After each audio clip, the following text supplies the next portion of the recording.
One moment.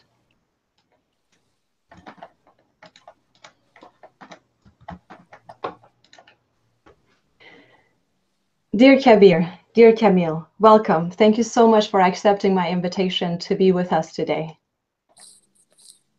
Thank you so much. We're very happy to be here, especially on this day. Yes, so grateful to join this circle.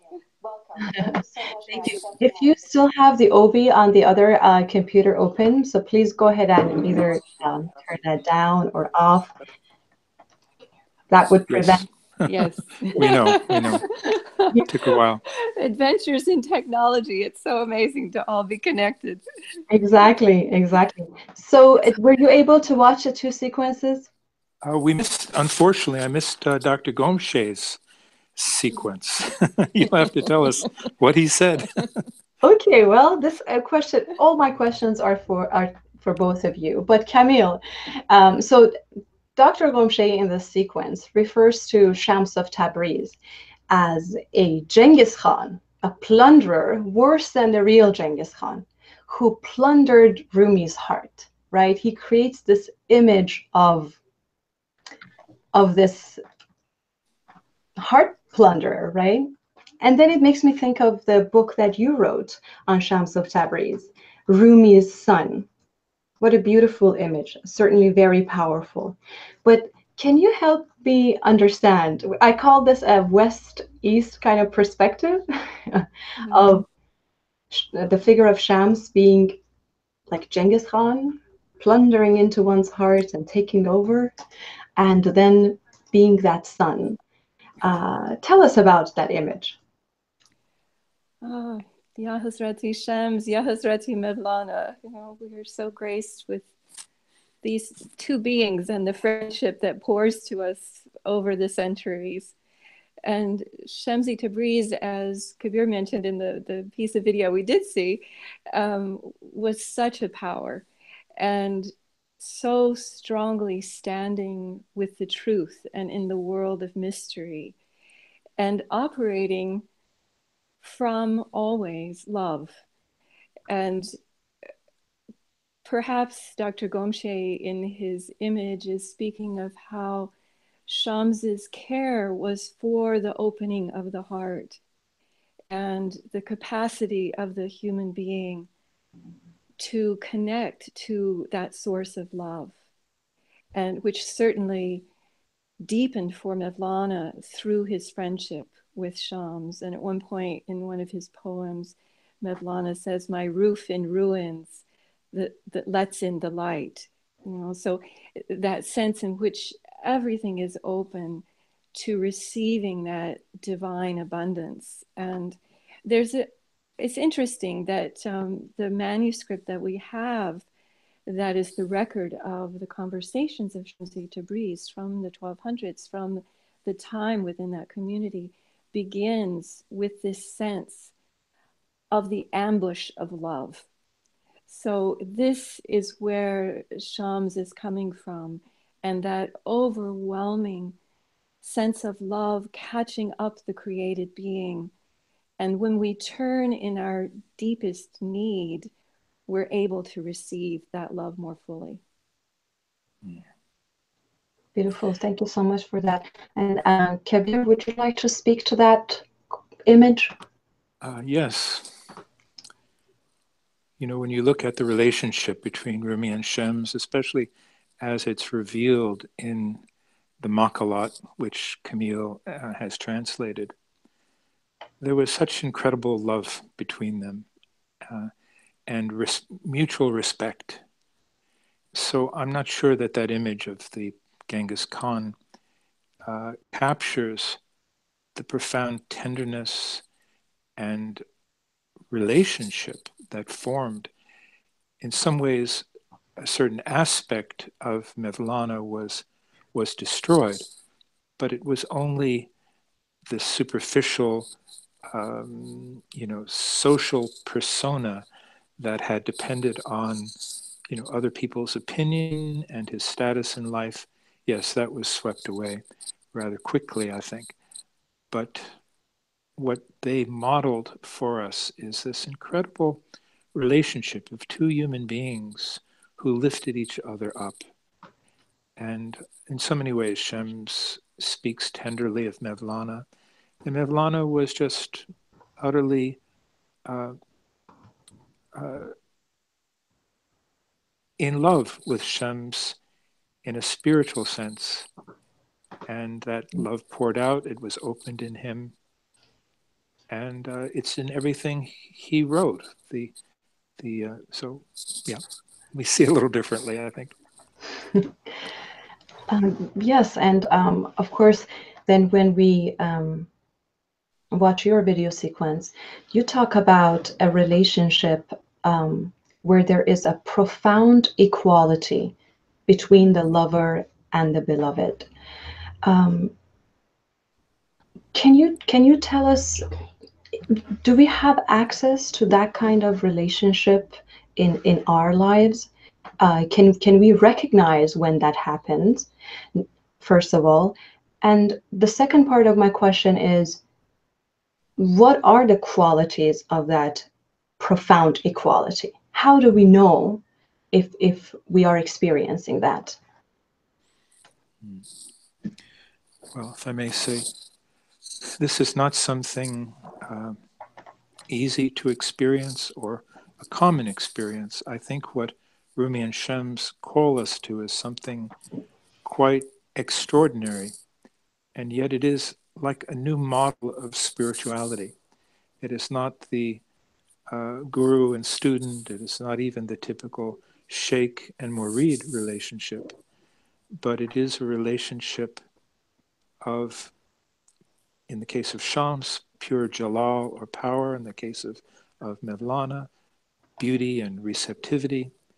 And yet each is in some sense equal, and each needs the other. Shem said as much. He was very tender. He said, if the only thing I have greed for is greed for Mevlana, because to have a a student or a friend in such a state of devotion and receptivity allowed something quite extraordinary to pass from Shams to Mevlana. And it's very clear that it came from Shams to Mevlana. But at the same time, something was mirrored back to Shams. And it was as if it was this reciprocity that took them in a vortex of love and raised them both and fulfilled the life of each of them. Could you imagine either of them without the other? No, it's impossible. So could this be possible between sincere spiritual friends?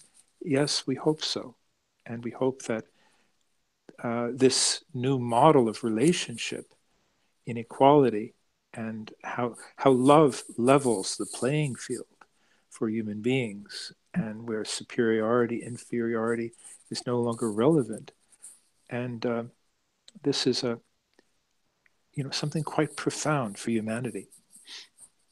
Thank you very much. And here we are, 744 years later, after Rumi's passing, the night that he called his wedding night, still vibrating with the energy of the poetry that really came out of um, that meeting between Rumi and Shams.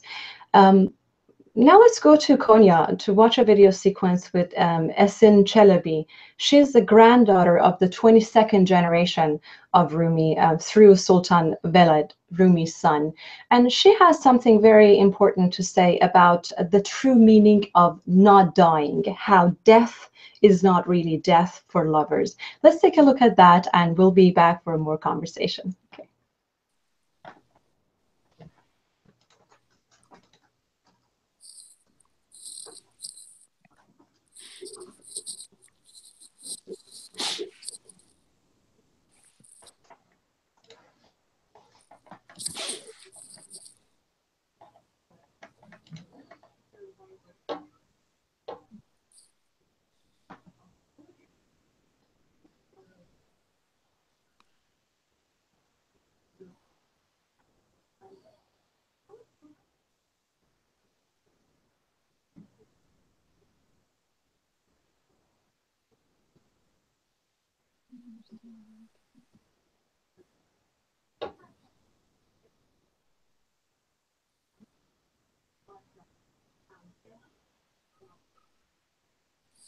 Pass it to me. He can just.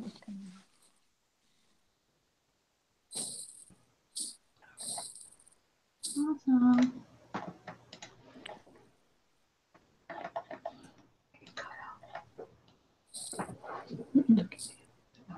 It must have had the true something and then it kind of. Oh, mine didn't. Some does for some. Probably was lasting Mhm. longer. It's going to vary from person to person Based on their connection. Yeah. Yeah, I'm using my hotspot. So I'm just going to let go of the idea of perfection.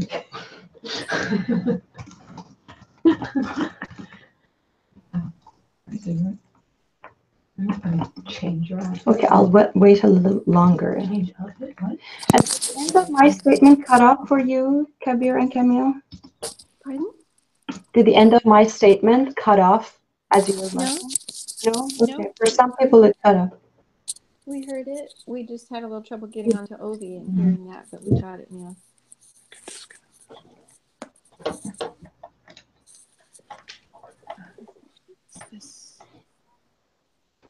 Mevlana'dan öğrendik. Museviler demişler ki biz Musa'mızı Hazreti Mevlana'dan öğrendik ve cenazesini hep beraber kaldırmışlar. Herkes kendi dininde dua etmiş. Bütün ömrünce Allah'ı aramış, Allah'la bir olmayı istemiş. Ve bunları etrafına da bu fikri yaymaya gayret etmiş.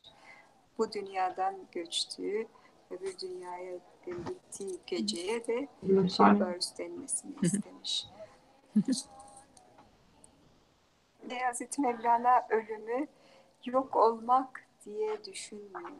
Ancak bilindiği gibi müminler ölmez, bir odadan öbür odaya geçerler deniyor. Bundan da insanların aslında çok önemli görevleri, her birimizin çok önemli görevi olduğunu vurguluyor. Bu dünyaya gelişimiz, bu dünyada ölmememiz için beden olarak düşünmemeliyiz. Beden topraktan geldi, toprağa gitti. Ama bir eser bırakır isek, eğer bu dünyaya geliş nedenimizi anlayıp o neden üzere çalışırsak, ömrümüzü o yolda geçirir isek, işte o zaman ölmeyiz. Anlatılan ölmemek bunlar. Okay. Okay, we're gonna go live soon.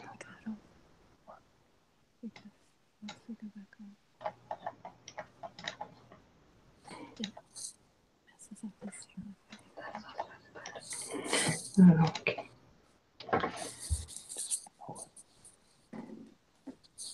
Okay.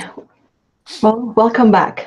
Kabir and Camille, I would like to hear from both of you about this purpose in life concept that Esin talks about. What I hear is that there can't be a spiritual journey to be taken somehow without direct action and involvement in this world, which is grounded in that purpose of life. Can you tell us a little bit about the Sufi path and action, perhaps, and social activism? Question is open to both of you. Well, maybe just to begin a little bit, so many times within the Holy Quran, there is this phrase of those who are faithful and do the deeds of wholeness and reconciliation. These phrases are paired. So we have this deep awareness embedded in the tradition. And the inspiration we have of Mevlana and Shams, of the devotion to truth, to love, and radiating that out into the world. Each of us is given different gifts from our sustainer, from our creator, and we may find different ways of moving in this world to witness to that love and that beauty. and strength. We have the beautiful 99 names of the beloved, for instance, all the names that are expressed within the Quran of the different modalities that we may have to operate in this world, and bringing through those divine qualities can help in illuminating this world with the love that is really at its source. Yeah, and I would add to that that the Islamic Quranic context that was Rumi's universe was one in which being a useful, engaged human being was assumed, and where the work of standing by the truth and working for justice is also assumed. But in some ways more important, what Mevlana is telling us is that we have to know the divine. We have to know our relationship with the divine, or even our activism and work in the world will not be as fruitful. And so our true purpose in life is not just to do something in the world. He tells a story in the discourses about a person who is sent by a king to a foreign land and given a special mission. And the person comes back and he says, well, I did this and I did that and I did this and that and that.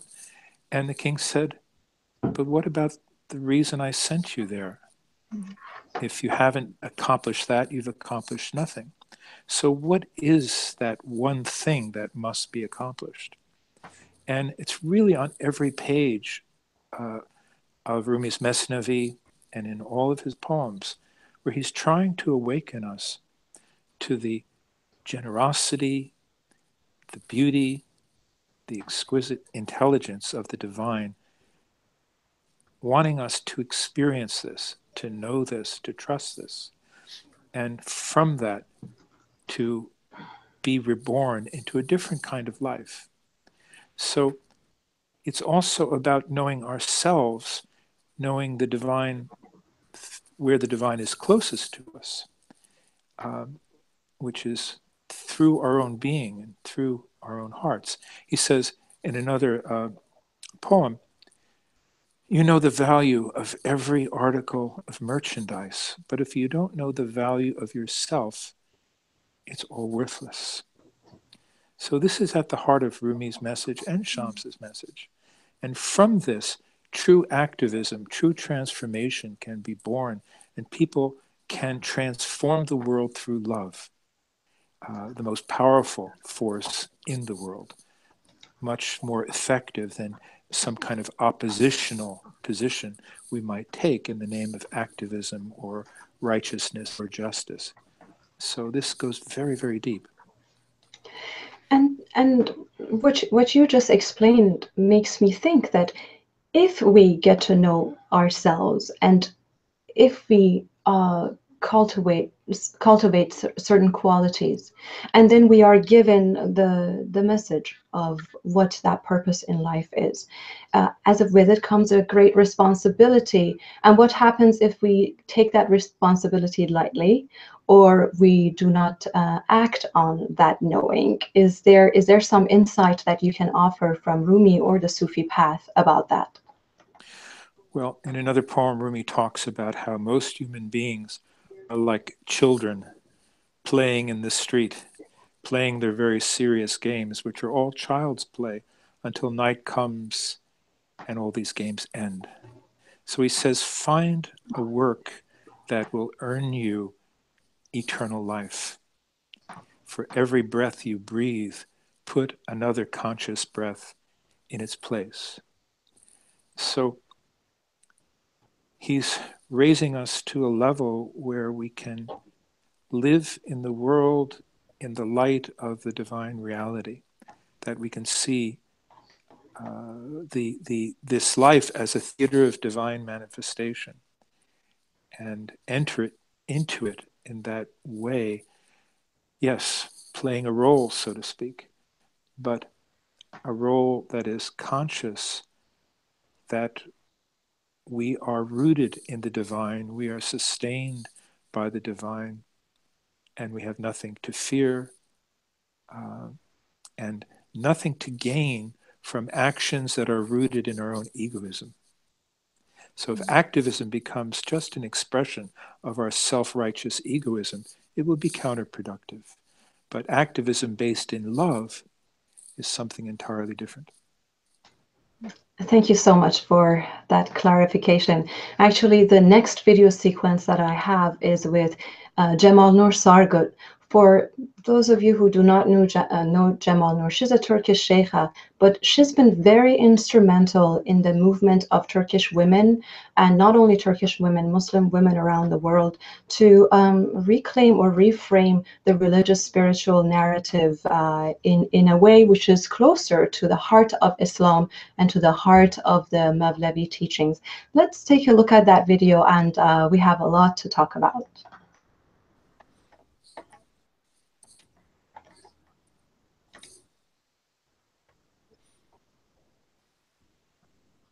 I would like to hear from both of you about this.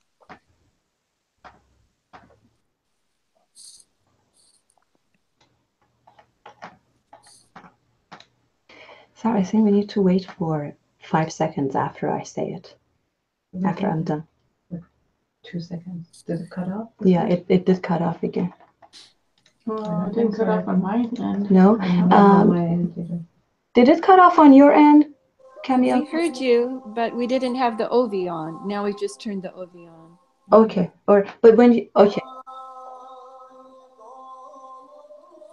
It looks like it's going well. Inshallah. And I'm on my phone. There too.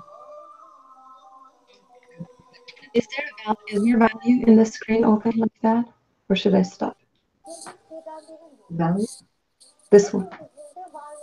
Oh, I mean, Bu aleme birbirimizden farklı olarak geliyoruz. Bunun maksadını Kur'an-ı Kerim'de Allah iyilikte ve güzellikte bana varmakta yarışsınlar diye ben onları farklı yarattım. Ama maksat bu farklılıkları birleştirip bir halde Allah'a varabilmektir.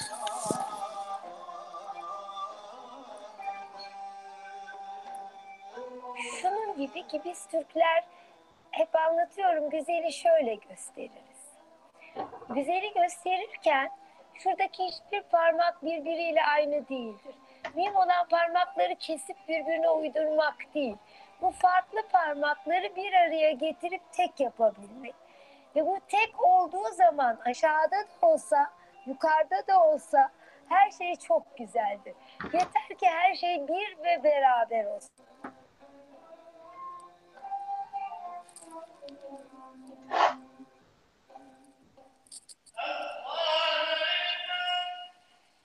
Bunu İbn Arabi, biz camiye gittiğimiz zaman imam namazdan önce şöyle bağırır. Sıraları sıklaştırın, safları sıklaştırın, omuz omuza verin. Bunun manası Allah aşkı birbirinize geçsin ibadet sırasında demektir. Fakat birbirimize geçerken hep Allah'ın farklı isimleri yan yana gelir. Bunlar dışarıda belki birbirinin gözünü oyacaktır. Ama bir araya geldiğinde o aşkla öyle bir birleşir ve bütünleşirler ki bütün grup namaz kesilir.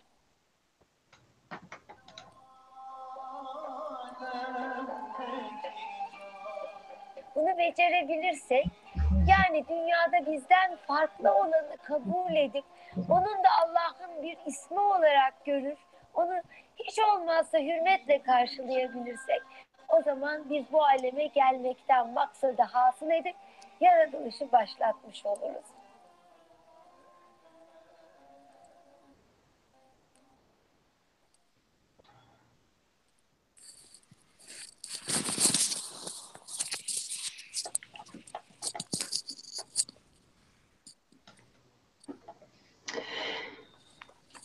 Welcome back. Camille, this question is for you.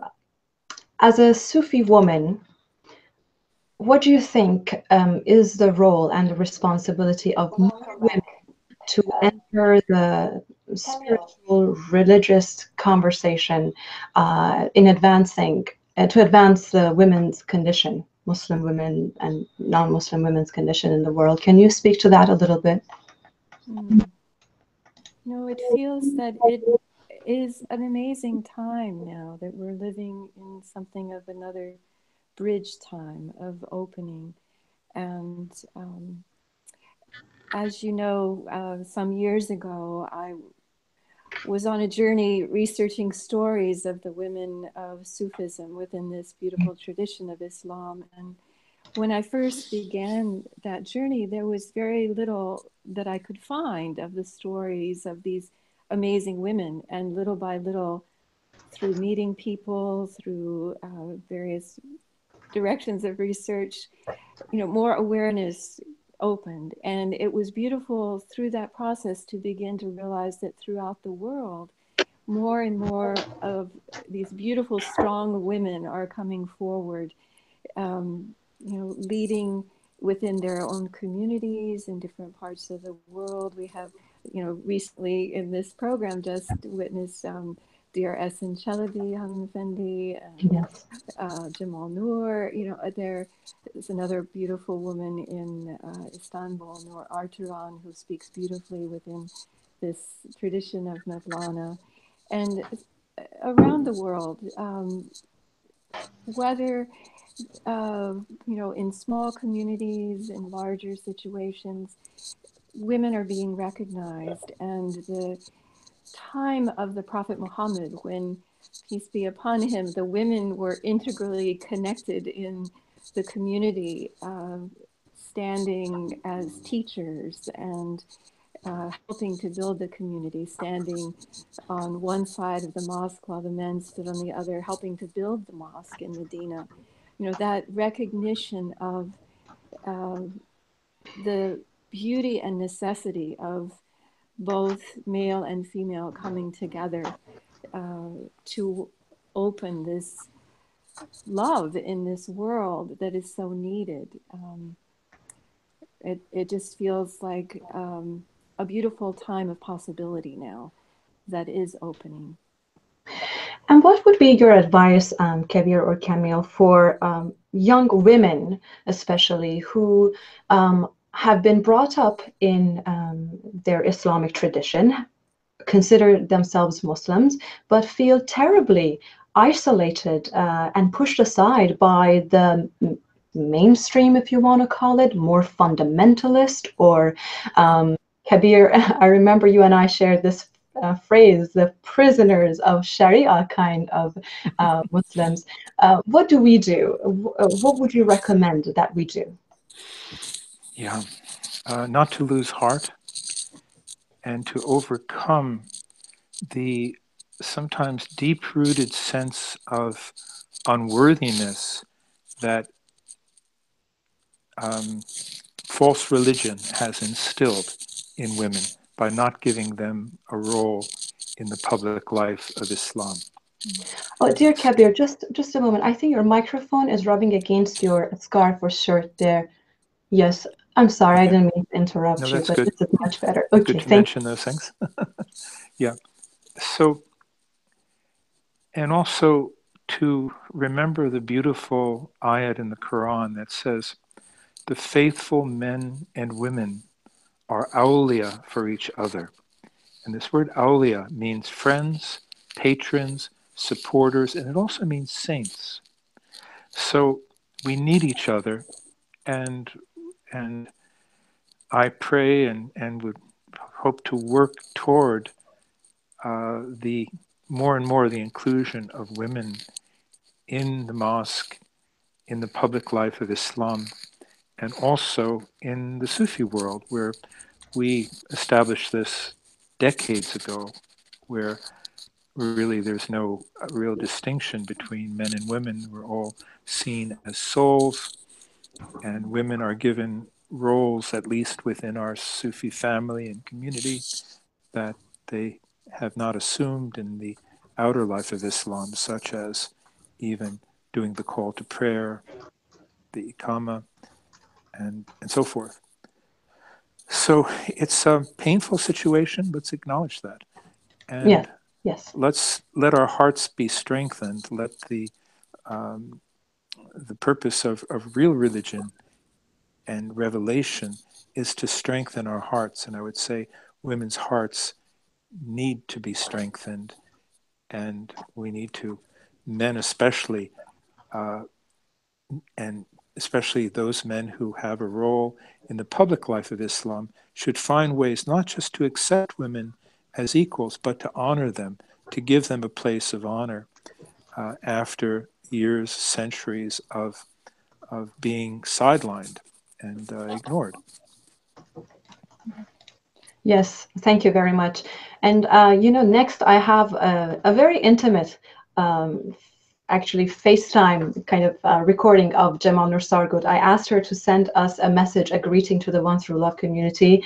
And as we say in Turkish, bizi kırmadı. She didn't neglect us, didn't break our hearts. And although she was very tired right before going to bed, she shared a little insight from Rumi for our troubled times. Let's take a look at that, and we'll be back to talk about our times. Thank you.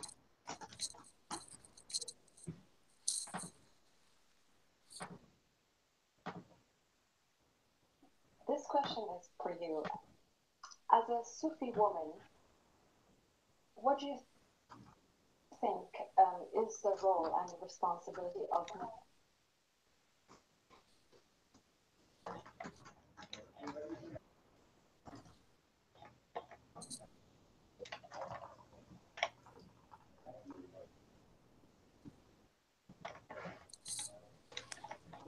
You're still jumping, huh?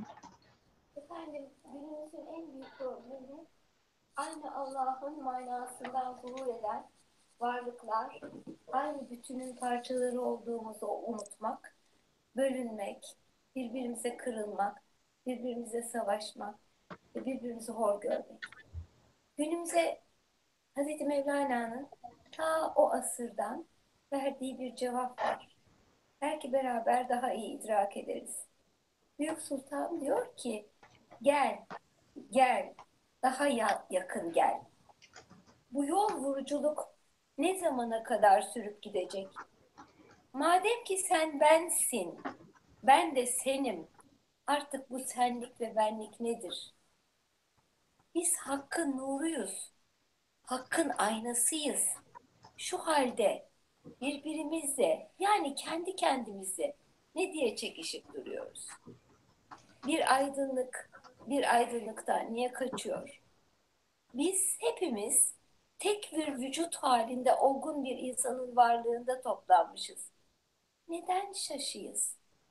Sağ el, sol elden, zengin, yoksuldan neden kaçıyor ve hor görüyor? Aynı tende uğurlu ne demek, uğursuz ne demek? Biz hepimiz, bütün insanlar tek bir cevheriz. Aklımızda bir, başımızda. Fakat biri iki görür olmuşuz. Haydi şu benlikten kurtul. Herkesle anlaş. Herkesle hoş geçin. Sen kendinle kaldıkça bir parçasın, noktasın, zerresin. Herkesle birleştin, herkesle kaynaştın mı? Ummansın, madensin. Bütün insanlarda aynı ruh var. Fakat bedenler yüz binlerce.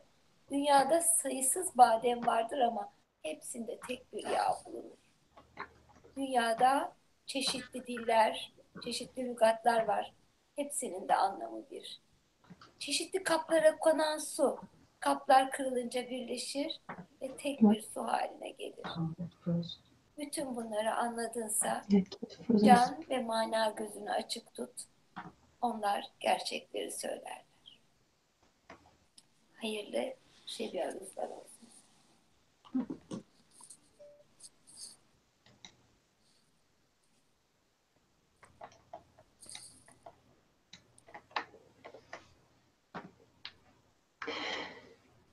Welcome back, everybody. I am noticing your messages here. I see that so many people are experiencing freezes, the system is not loading, other problems. I really apologize. This is not a perfect platform, but it's really better than nothing. I remember 5-6 years ago when we used to do these One Through Love webcasts, we needed 2, 3 rooms, so many wires running around everywhere, to be able to get this feed. But this platform is a lot simpler and it's still very imperfect. It depends on so many factors to give you that flow that hopefully, with technology will achieve. So thank you for your patience with all of this. And Kabir and Camille, what do you think about Jamal Noor's statements here? I mean, I just hear this like, oh, mankind, under what illusion are you killing one another? Under what illusion are you setting innocent lives on fire? And the list can go on. Can you share your heart's feeling about this message? Yeah. Well, it's really a wake-up, isn't it? A wake-up call. And it's such an obvious truth when it's stated so clearly as Mevlana states it. And I thank Jamal Noor for sharing that ghazal, which is a new one to us. I remember some lines where in another ghazal where Rumi says, we are all one soul, struggling on one path, and all drunk with the same wine. From all the world we chose love alone. Except for this love, there's nothing we adore. So that So states beautiful. what it could be like, and to recognize the diversity, our need for each other, and the rightness of differences. It's all part of the oneness. The oneness includes this differentiation, and even to some extent these conflicts. Camille? It really is such a gift that we have this diversity of being in creation reflected through all of nature and within each other. And this beautiful saying that the faithful are mirrors for the faithful. Whether we may call ourselves of one faith or another, both Mevlana and Shams spoke numerous times of how the prophets all confirm each other and the truth that the divine has been pouring into the hearts of humanity from the beginning. And the more we can look towards each other with those eyes of love, as Shams was saying in those first passages of the Makalat record that we have of his conversation, that root of love. And when we can connect with that, then we can perceive with God's eyes. As it says in the Quran, eyes can't perceive him, he perceives all vision.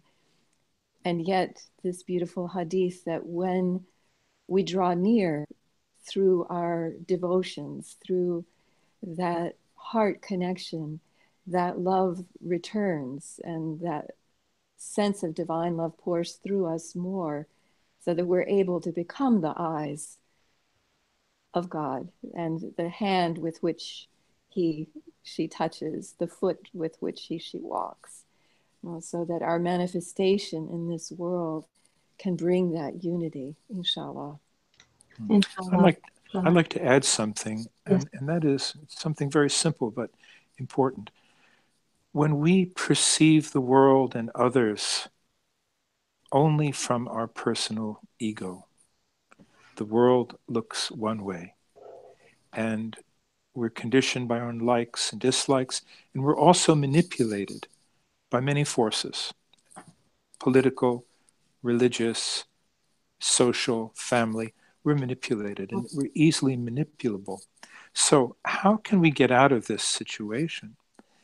Well, what Rumi is teaching us is the spiritual method of a state of consciousness that allows us to disengage to some extent from that limited egoic perspective and to witness ourselves and others from another state of consciousness, which includes love, which implies love. So humanity needs this. Humanity needs to make this shift to a higher state of consciousness, humanity and we individuals need this transformation. And this is what spirituality should be about. And if it's not about this shift of perception and this personal transformation, then it's just more conditioning, it's more being caught in various limited perspectives. Yes, thank you for that insight. Very important, and I can imagine us doing multiple programs on particular ways and methods, practices that can enable us to step out of that illusion and change, shift our perspectives.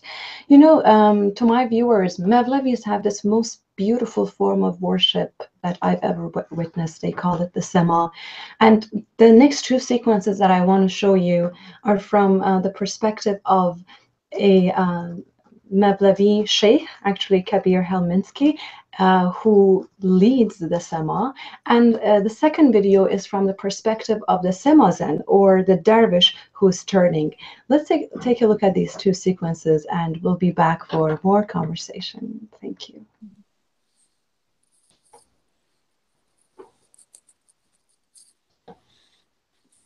I am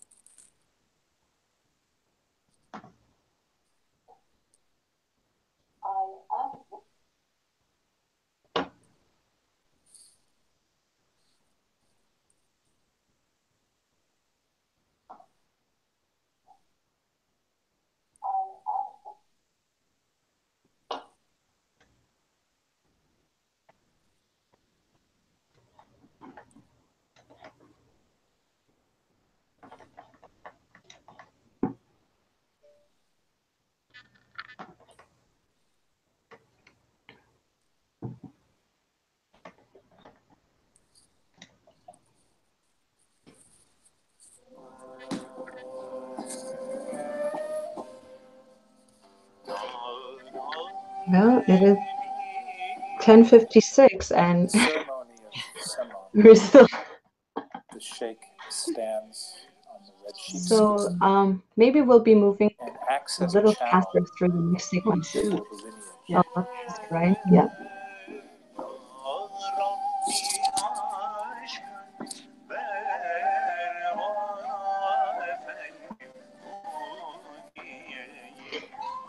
Actually, maybe after this segment, we will get your, you know, It's a way feedback, of conversation, joining in community with others. other thoughts Beautiful form of until 11:10, and then I'll just keep playing video sequence until Jamal Rahman comes on. Sheikh's main Okay. responsibility is to be 11:10 there is 2:10 our as an time. empty channel. That's and 2:10 our as a time, point right? for the semizens to connect. So it's Sheikh has to basically hold the 20 same minutes. state Let's say of 57, it's 15 emptiness, minutes from now. pure presence, presence with love. At 2:10, she will stop us Turn, and go to video time until Jamal and comes on. space dissolve. We enter timelessness, spacelessness. The effect of it is to draw consciousness into the inner dimension. And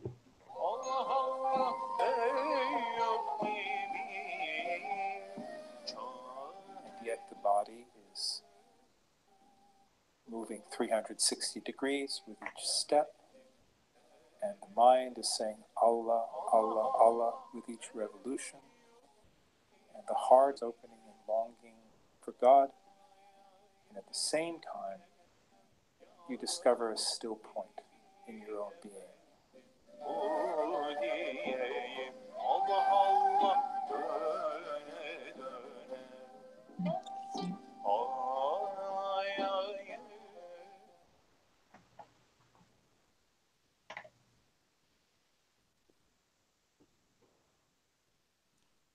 We'll watch one more video with Tanya.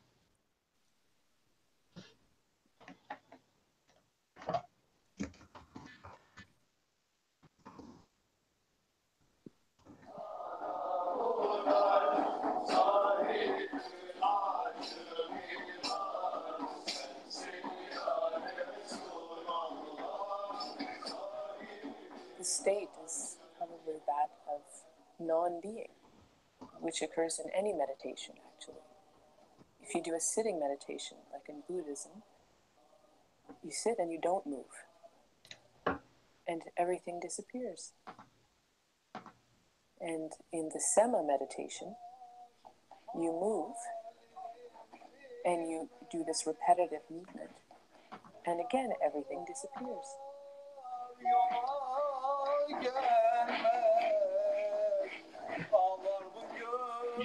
Sema actually means dance of the planets, celestial dance.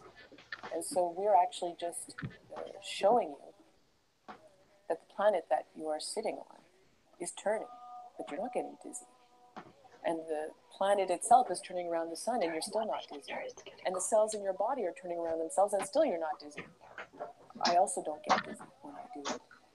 And I'm just showing you, actually, physical truths that are also figurative, spiritual truths.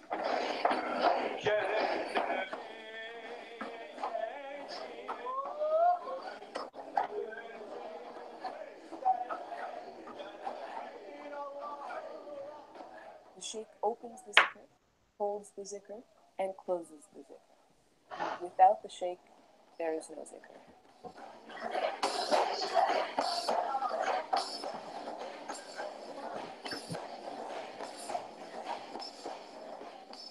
And if you are able to give yourself completely, to empty yourself completely, the energy from the zikr will move you. And it creates a sense of no separation between those who are engaging in the zikr and the musicians and the air that we're breathing and the room that we're in and the planet that we're on. And we realize there's no separation between any of us. There's only this unity.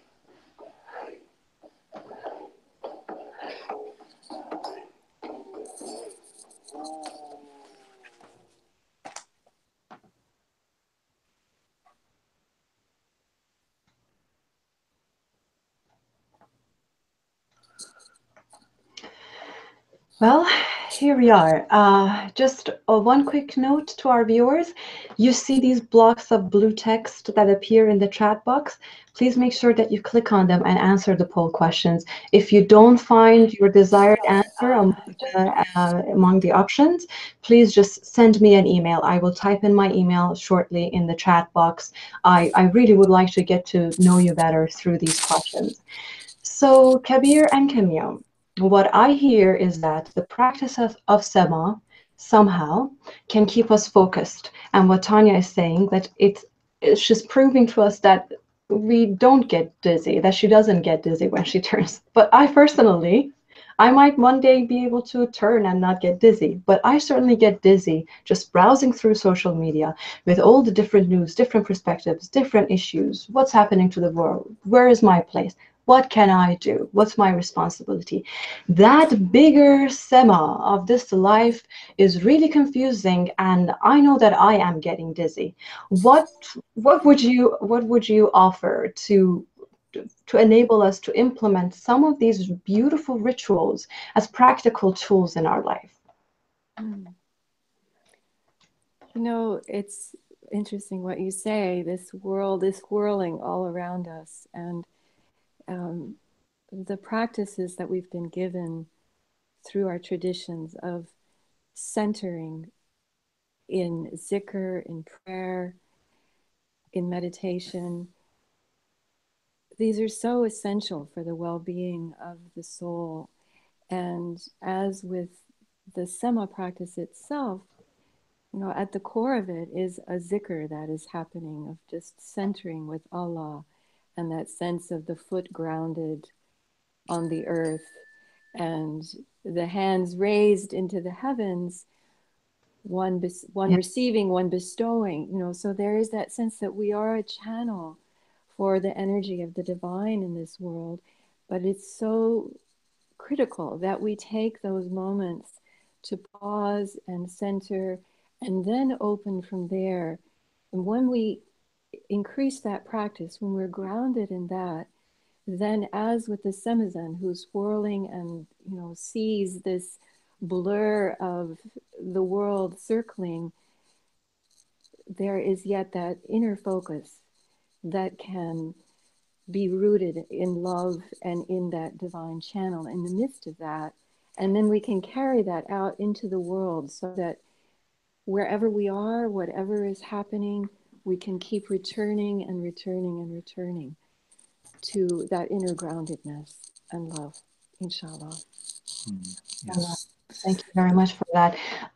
Kabir, any thoughts on that question? How to not get busy?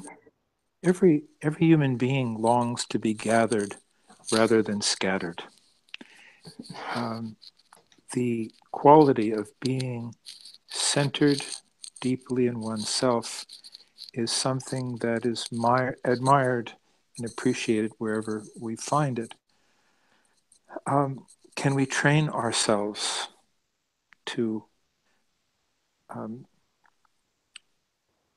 be centered in this way so that our thoughts, our feelings, our actions have a kind of coherence and are not self-contradictory, and we're not in opposition to ourselves and in parts? This is what spiritual practice and the turn especially is for. Learning to turn is a particularly dramatic example of it, because in order to be able to turn like this, you need to come to your inmost center and be empty but aware, hyper aware, you could say, but in a state where you don't let yourself wander off into inner dialogues and daydreams. You simply empty yourself while awakening this centered awareness. And the fact that you have a physical form to maintain helps to do this. It becomes a sort of feedback mechanism. And through this, the whirling dervish learns to carry that state of being, that beingness, that centeredness, into the dynamic conditions of life. So it's all about, in the end, how the human being increases this beingness, this ability to step back behind our thoughts, our emotional reactions, our physical actions and behaviors, into a state where we are whole and gathered and aware, and then from that center to enter into life and to enter into relationship with each other and ultimately with God as a conscious, whole, coherent human being. Whatever serves that purpose is a blessing to humanity. Inshallah, thank you very much. And of course, as I listen to you, I have the image of a center, or of everything merging into a design that is one, as you call it. Like you always say, oneness is in the design. The next three video sequences I want to show you. One is by the American poet and Rumi translator Andrew Harvey. The next one is a Rumi poem translated by Camille Yu and recited by you. And the third one is a video message that I received from Holland. I would like to share all of that with you. Let's take a look at those and we'll be back.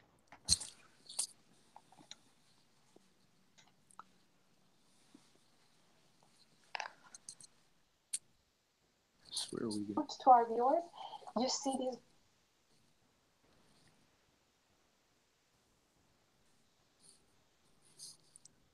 Is this where we get free, or is it after this? I think.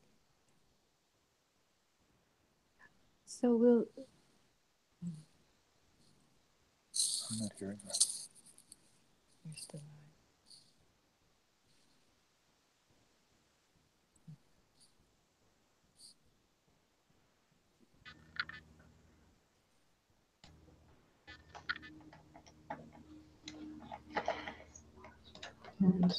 Okay, no, I'm still keeping you, if possible, till, or, you know, maybe after this, if one of you, or Camille, if you have to go, it's okay. But if not, if you can stay till 11:30 with us, that would be great. I'm just gonna let Jamal know that it will be more like 11:30. Do you have my stuff?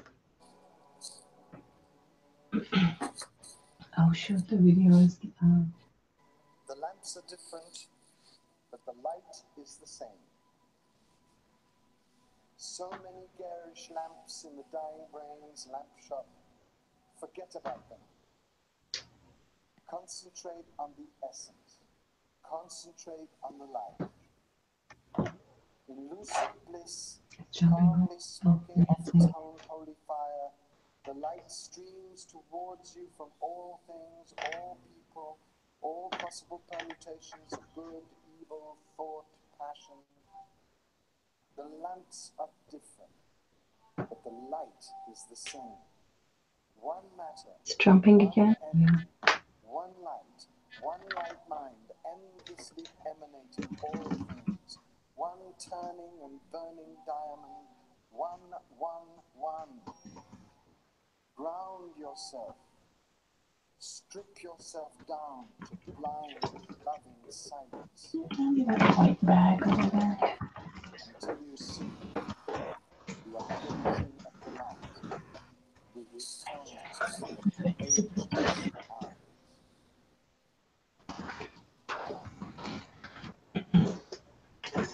That means is that at the end of many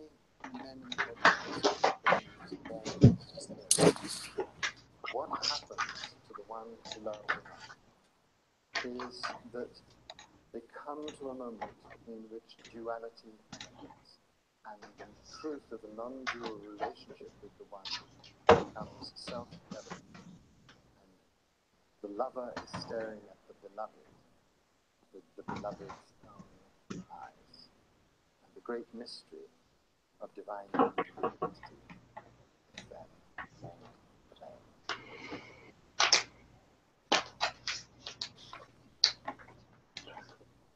And the next one is Listen or Drop. I hope you don't jump around.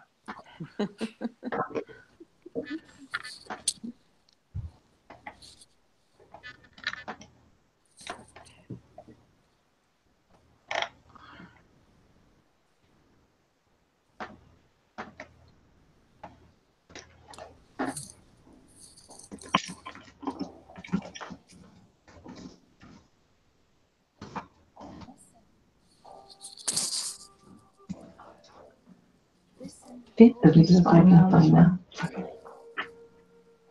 Give yourself up without regret. And in exchange, Yes. find an ocean.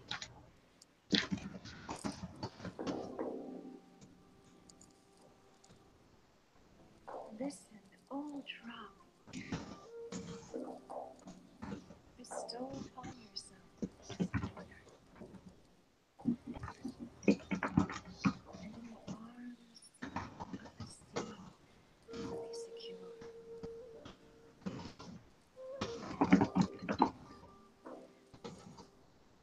Who indeed should be so fortunate? An ocean wooing a drop.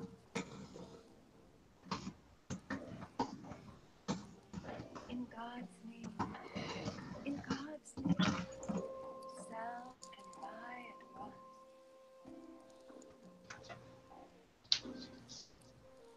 Give a drop. Take the sea full. I love this poem, by the way. You just have such a way of reading poetry. حضرتی مولانا.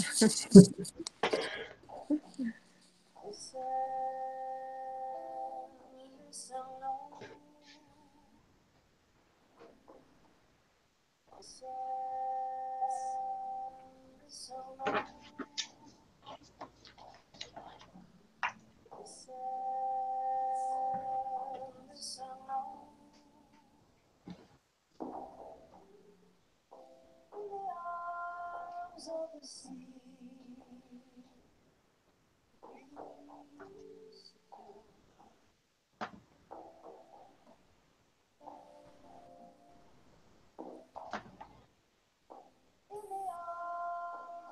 Actually, you know what? I'm going to so after the video message from Holland, I'm going to let the listen to the reed flute sequence also play, because then I'm going to ask you to tell us about the qualities of heart, spiritual heart listening, in your own experience, both as students of the path and teachers. And that can be the last thing we talk about, and I'll say goodbye to you after that. Does that sound good? Because they are, I realize that they're all so related. Listen or drop, Yes, listen to the yes, read. yes. No, it'd be beautiful to hear the listen to the read. Okay. Oops, what happened? Do we do this?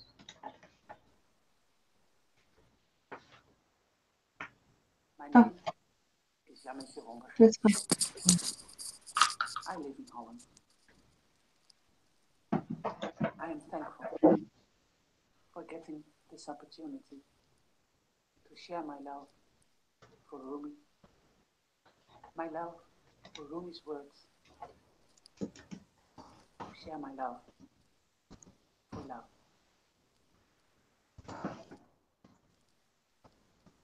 Last night, I lost my grip on reality and welcomed insanity. Love saw me and said, I showed up. Wipe your tears. Be silent. I said, oh love, I am frightened. But it's not you.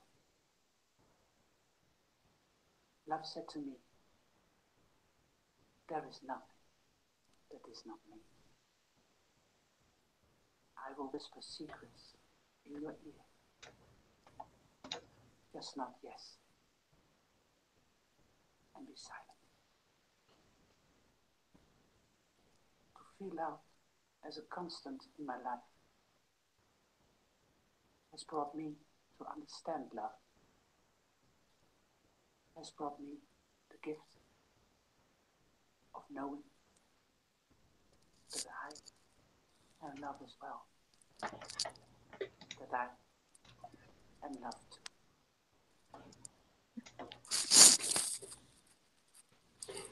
Thank you for listening. I'm just sending love. Bye.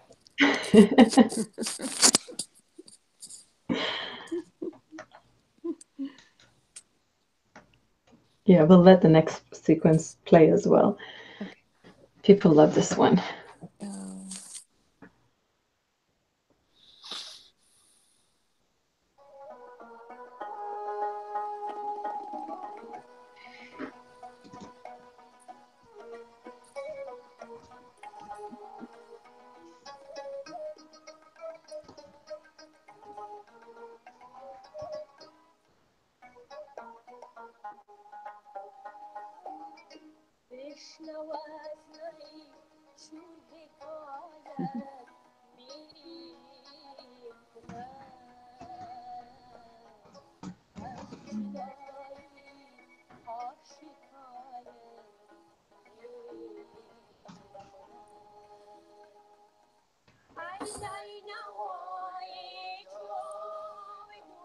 ویشنو از نی چون حکایت می کند واقعا نقطه اوج خلاقیت هنری در ادب فارسی.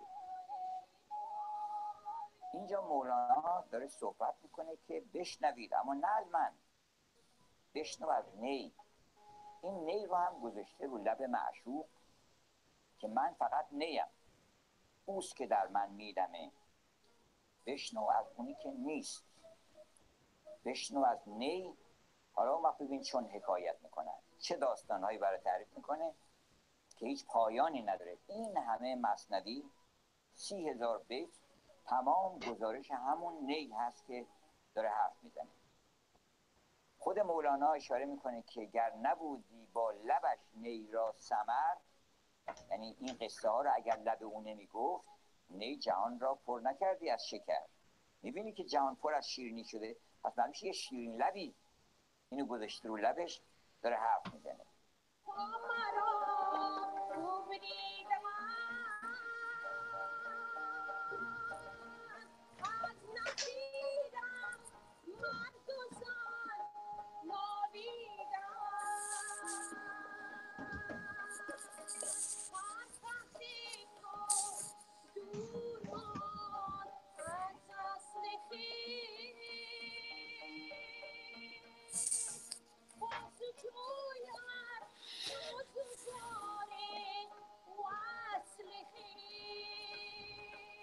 بشنو از نی چون حکایت میکند، از جدایی ها شکایت میکند. چون در این عالم تقسیمات دوگانه خیلی زیاد هست، تقسیم وحدت و کثرت، تقسیم وصال و فراق، که ما یا در وصال هستیم یا در فراق هستیم.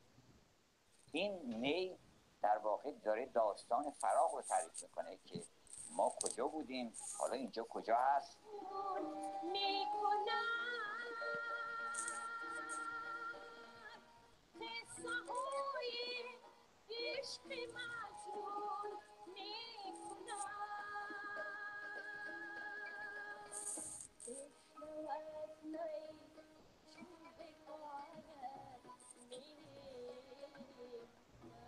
مولانا میگه که از نیستان تا مرا ببریدند، از موقعی که من از اون نیستان وحدت که ما با هم در کمال وحدت بودیم ببریدند، از نفیرم مرد و زن نالیدند.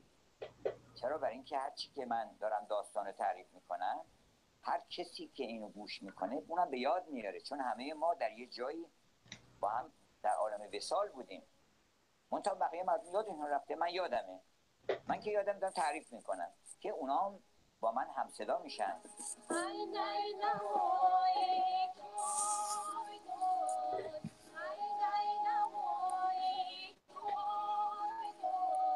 آتش است این بانگ نای و نیست باد.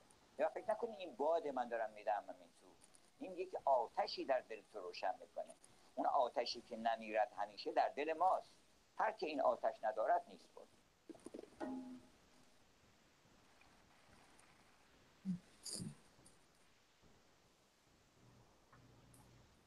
Beautiful.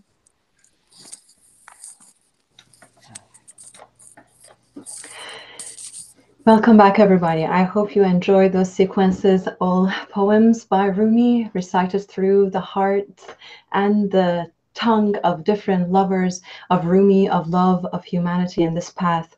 And Kabir and Camille, the idea of listening, the word listen keeps coming up for Rumi, doesn't it? Listen to the drop, listen to the nay. In fact, the word listen is the first word of his book of Masnavi of over 30,000 verses. Can you tell us about the qualities of the kind of listening that Dr. Gomshe is talking about here and Rumi is talking about in your experience, both as students of this path and as teachers? One of the first definitions or best definitions for meditation that I've ever heard is simply listening within. Listening within. So this is where it starts. And in the opening lines to the Masnavi, Mevlana has summarized our situation as human beings and the situation of apparent separation and our longing to be returned to our source. At the same time, I'm interrupting you again. You know how much I hate doing that, but okay. Your microphone is rubbing against your shawl. Okay. Yes. Thank you for the reminder. Hopefully this helps. So we are simultaneously in separation, and at the same time, we're not in separation, because even like a flute torn from the reed bed, we are still pressed to the lips of the source of life. And that source is playing this music of our lives. We are that intimately connected, even in what appears to be separation. But do we listen? Can we still ourselves? can we still our inner talking, our emotional confusion and agitation enough to really listen, to know what is true and in this moment, and to feel that relationship. It's all about, it's a reminder of the relationship we're already in with the breath of life itself. Thank you very much. You know, we do have a video sequence of you leading a zikr, that practice of remembrance. So we do have the sema, but we also have the that does not necessarily have the turning dervishes in this in the Mevlevi tradition. We will show that sequence after we say goodbye to you. Unfortunately, we've come to the end of this part of our live conversation. If you have any final thoughts, prayers, blessings, whatever it is that comes from your heart, please do share that with us before we watch the next video sequence. We're so happy to join in this moment together, heart by heart, with you, dear Parissa, and all the souls and hearts that come through this portal of love on this special day. And we feel so grateful for this source of life that keeps breathing us and intimating in the inmost being of our heart and soul this flowing call of the ocean to the drop. And thank you, Camille. You're a blessing and a light to our world. And for our viewers at the end, I will make sure you go to our website, www.onethroughlove.org. And on the top right corner, enter your email address, sign up for our newsletter. That's basically staying connected with me. I am going to send you a list of amazing work, reading, studying material to familiarize ourselves with the path by our different guests, and especially Sheikh Kamil Halminsky. Dear Kabir, let's listen from you. Yes, Teresa, I want to thank you, and I want everyone listening to know that you are a one-woman production company. You are the foreground and you are the background. Nobody knows how much, nobody but us really knows how much you put into this out of love, purely out of love. And you really deserve a whole staff behind you, but you're doing it all yourself. Inshallah, you're doing a beautiful job. As I said, you inspired confidence even a few minutes before this began. We didn't know if we could even get on, and here we are. So thank you, bless your work, and thank you for this opportunity. Thank you very much. Alhamdulillah. It's all God's grace bringing us together. And I am so lucky to have the two of you in my life as my teachers, as my beloved sojourners on this path. Love you very much. Dear friends. Love you. Much love you. Ameen, Ameen. Ya Hazrati Mevlana. Ya Hazrati Shams. Thank you. Ooh. We will say bye to Kabir and Camille here, and I'm going to switch to a video sequence we shot of them leading a zikr in their center back when they lived in California. They live in Louisville, Kentucky now. Let's watch that video sequence.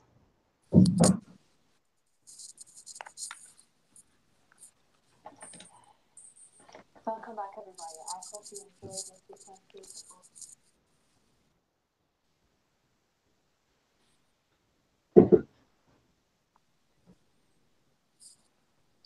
Poems by Ovee, practically the heart and the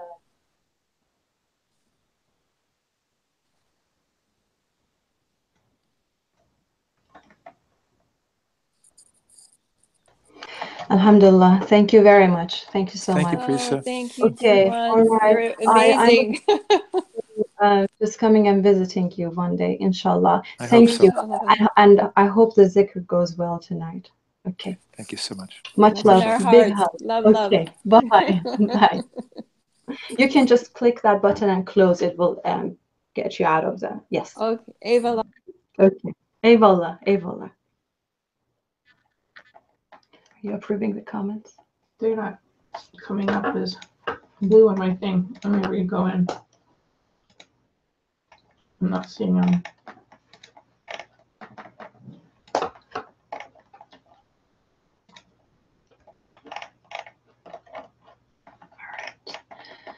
So.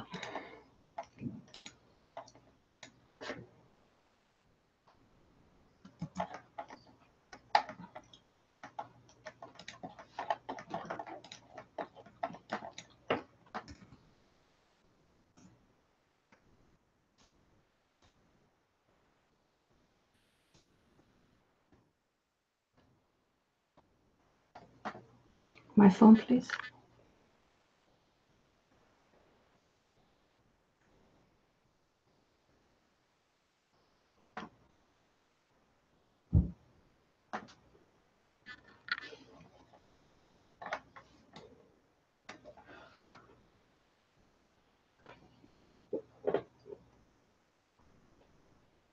Assalamu alaikum, Imam Jamal. Please click on the latest link that I have sent you. There are multiple by this point, but the link that I literally sent you now at like 11:29, click on that and join us. Let's see if it works. I'll stay on the phone until it works.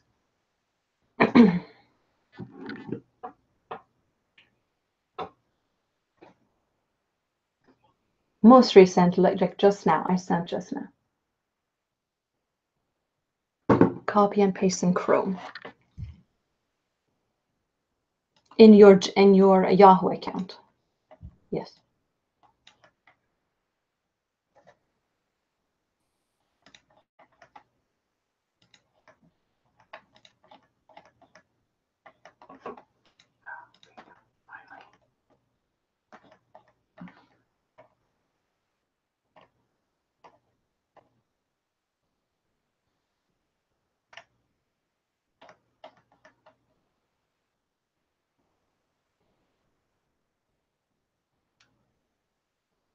Does it work?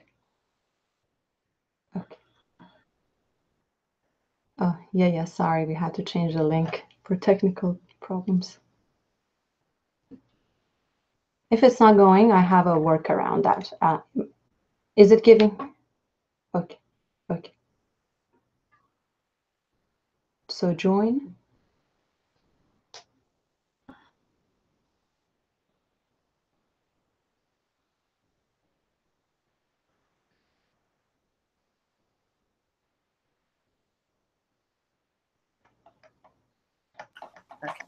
Yes.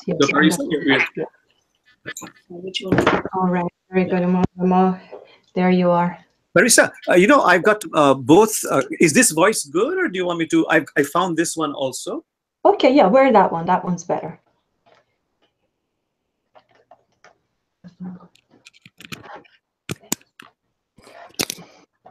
Okay, we're not live yet, but we will be live soon. You'll see me when I greet people again, and I'll read a message from our viewers, and then I'll introduce you and start the conversation. Thank you so much. It's so good to see you. Likewise, Marisa.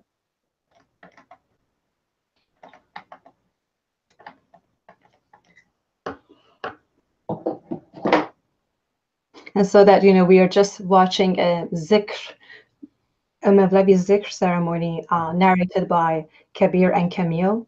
Then I'm going to just greet you and read a message from our viewers. Let's see. Which question should we go to first?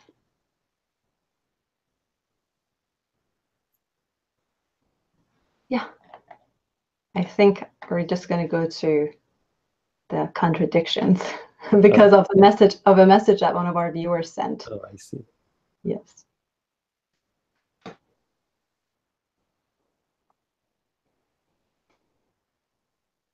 If you don't mind lowering the webcam a little bit, yes, to see more of your, yes, thank you so much.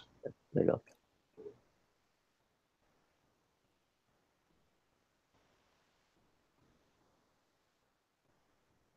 Shorter because it went over, Marisa? Well, if you can stay longer, I'm intending to finish the program with the way. Okay, just 10 minutes longer. Yeah. No, I'm very flexible. If you want me to keep my answer particularly short, problem. Well, let's see how it goes. But sure, you know, let's say 1 or 2 minutes instead of 2 or 3 minutes.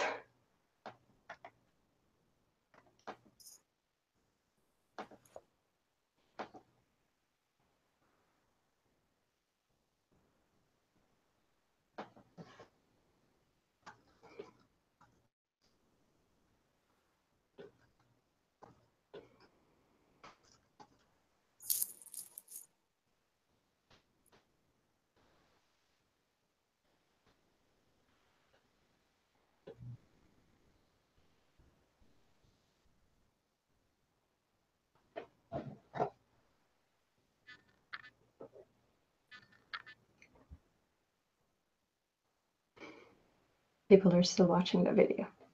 Oh, I see. Good. There's a lot of music in that. Yes, yes. I see. Okay, we'll go live shortly.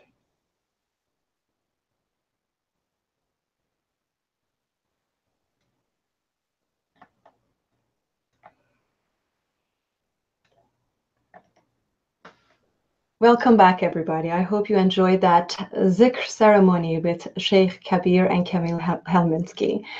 I have our next live guest, Imam Jamal Rahman, with us here. He's joining us from Seattle. He is a Muslim scholar, community leader, as well as an interfaith activist. He will help us today, hopefully, put in context the Islamic teachings as expressed in the works of Rumi and Shams, and perhaps some of the contradictions that we see between those teachings and some of the realities of our life. But before that, Imam Jamal, I would like to show a video sequence, but here's an opportunity for you to greet our viewers. Yes, I'm delighted to be here. And Paris, if I may also add, I'm also 1/3 of the Interfaith Amigos. I work with a pastor, a Christian pastor, and a rabbi. And we're called the Interfaith Amigos. Yes, beautiful. Fits right into what Rumi was up to. In one of the sequences that we watched earlier before you got on the program, one of our guests, Esin Chelebi, talked about when Rumi passed away. You know, it got so crowded. Muslims, Christians, Jews, Yes. Everybody showed up to his funeral. And some people started saying, look, Rumi was a Muslim scholar, so why don't you Christians and Jewish people just go away, let us do our little prayer? And they said, no way, we're not going to leave, because we learned about our Moses from Mevlana, and we learned about our Jesus from Mevlana. So that there is that universality, and I'm so delighted to have a guest like yourself who is an embodiment of living that in the crossroads of that unity. You see, we always say there's no such thing as a Jewish silence or Muslim silence. It's all silence. Similarly with the soul, it's just one soul, universal soul. Absolutely, absolutely. And there is one longing, huh? At the source of everything that we do, as if there is some kind of a restlessness, a longing, a wanting. And Coleman Barks, our dear Coleman Barks, poet and Rumi translator, is going to recite some of his own translation of Rumi's work. Let's watch the next video sequence, and we are back for a delightful conversation with you, Imam Jamal. Thank you.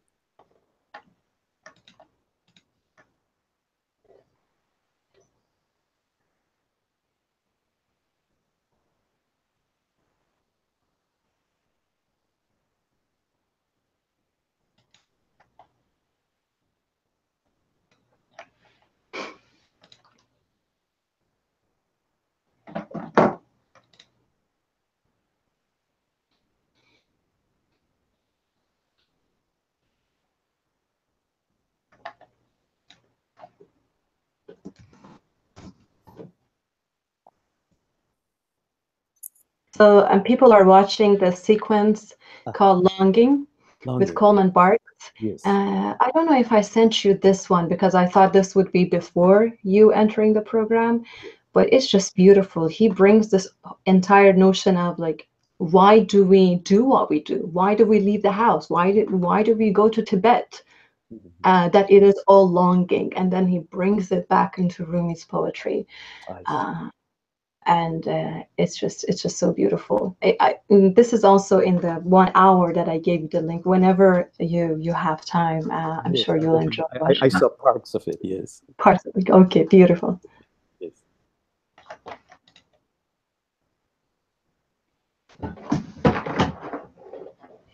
When we come back, I will read 2 comments from our viewers, because I think these 2 comments really encompass the heart of what we want to talk about. And then we'll just like take it like a free flow. Let's see what the moment brings for us. Okay. Thank you.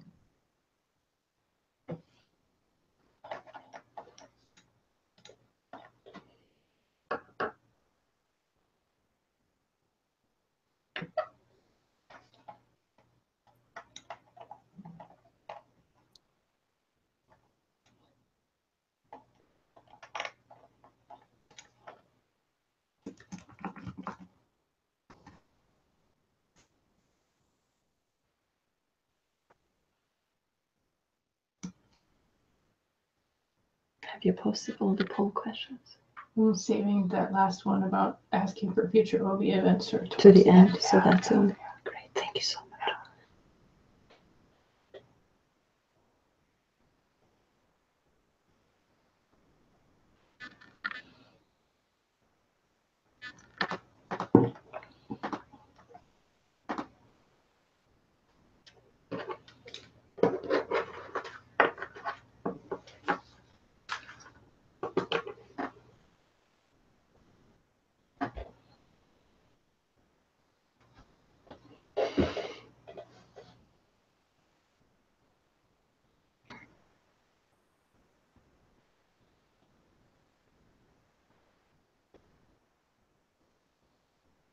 Many beings in one being, I see.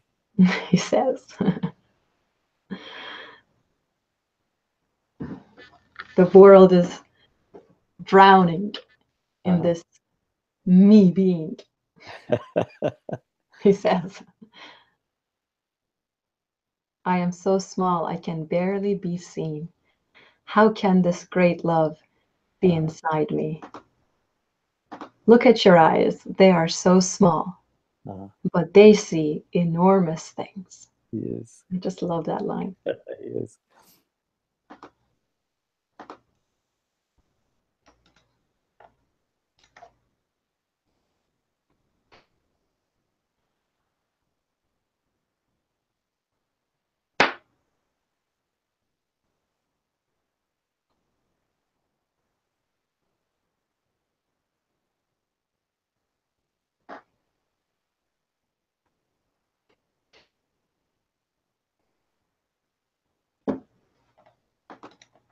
People are saying they have tears in their eyes right now. As That's in, real.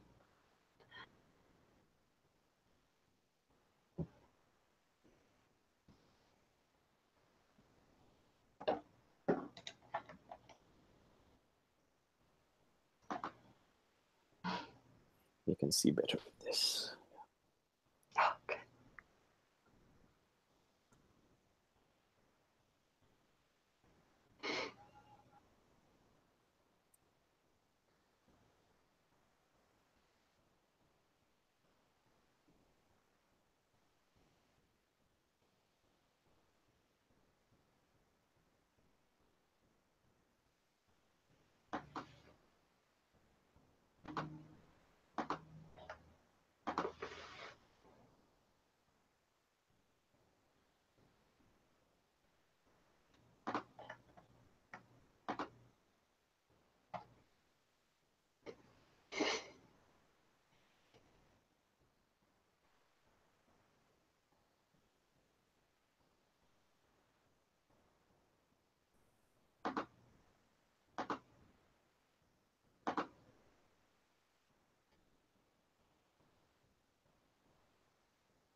And he ends it with, there can be an Islamic Rumi, a Buddhist Rumi, every religion Rumi, or a no religion Rumi. You can be all, or you can be nothing. That in that space, all or nothing does not matter.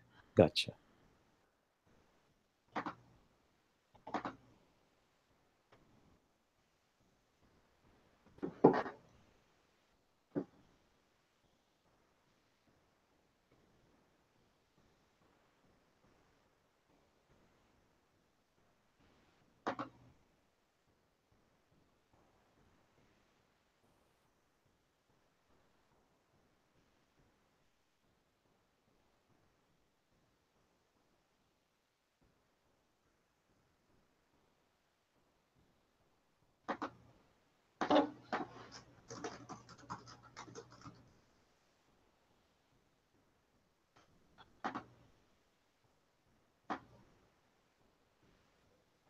And he ends it with like Coleman Barth is performing and a woman is dancing on the stage, and he ends it with like Allah, Allah, La ilaha illallah, La ilaha illallah. It's just like this beautiful, and with music, it's so beautiful. It's an ecstasy, yeah. Yeah.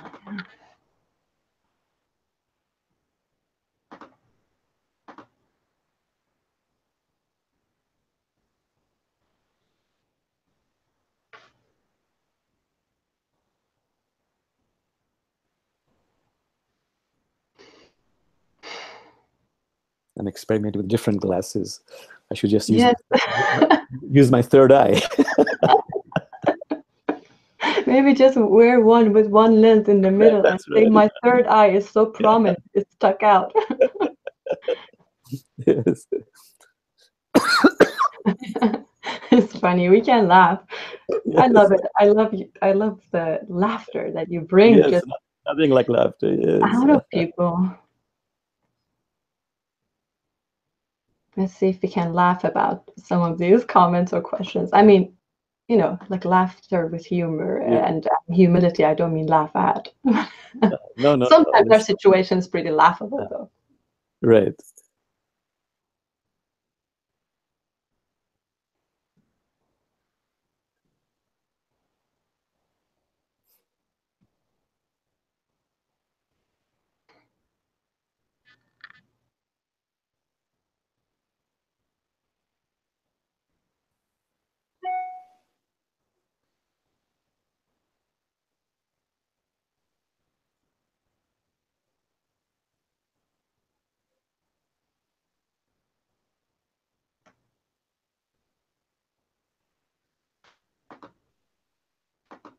Sally John, you can leave if you want to because I'm fine here.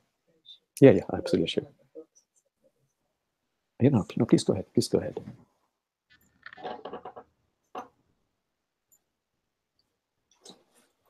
Yeah, thank you so much, Sally. Thank you.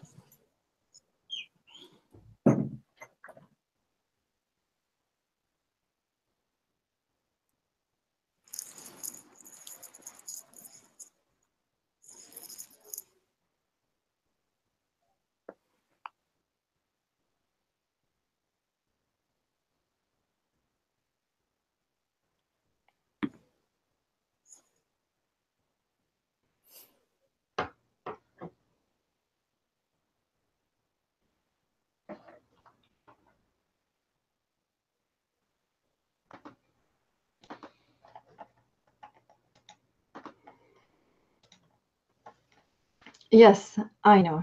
Like most of you, I just get overwhelmed with the beauty and the otherworldly oneness and longing that Coleman Barks brings out in this poem. So I don't have much to say. I never have much to say after watching this video sequence. Silence is best. I know.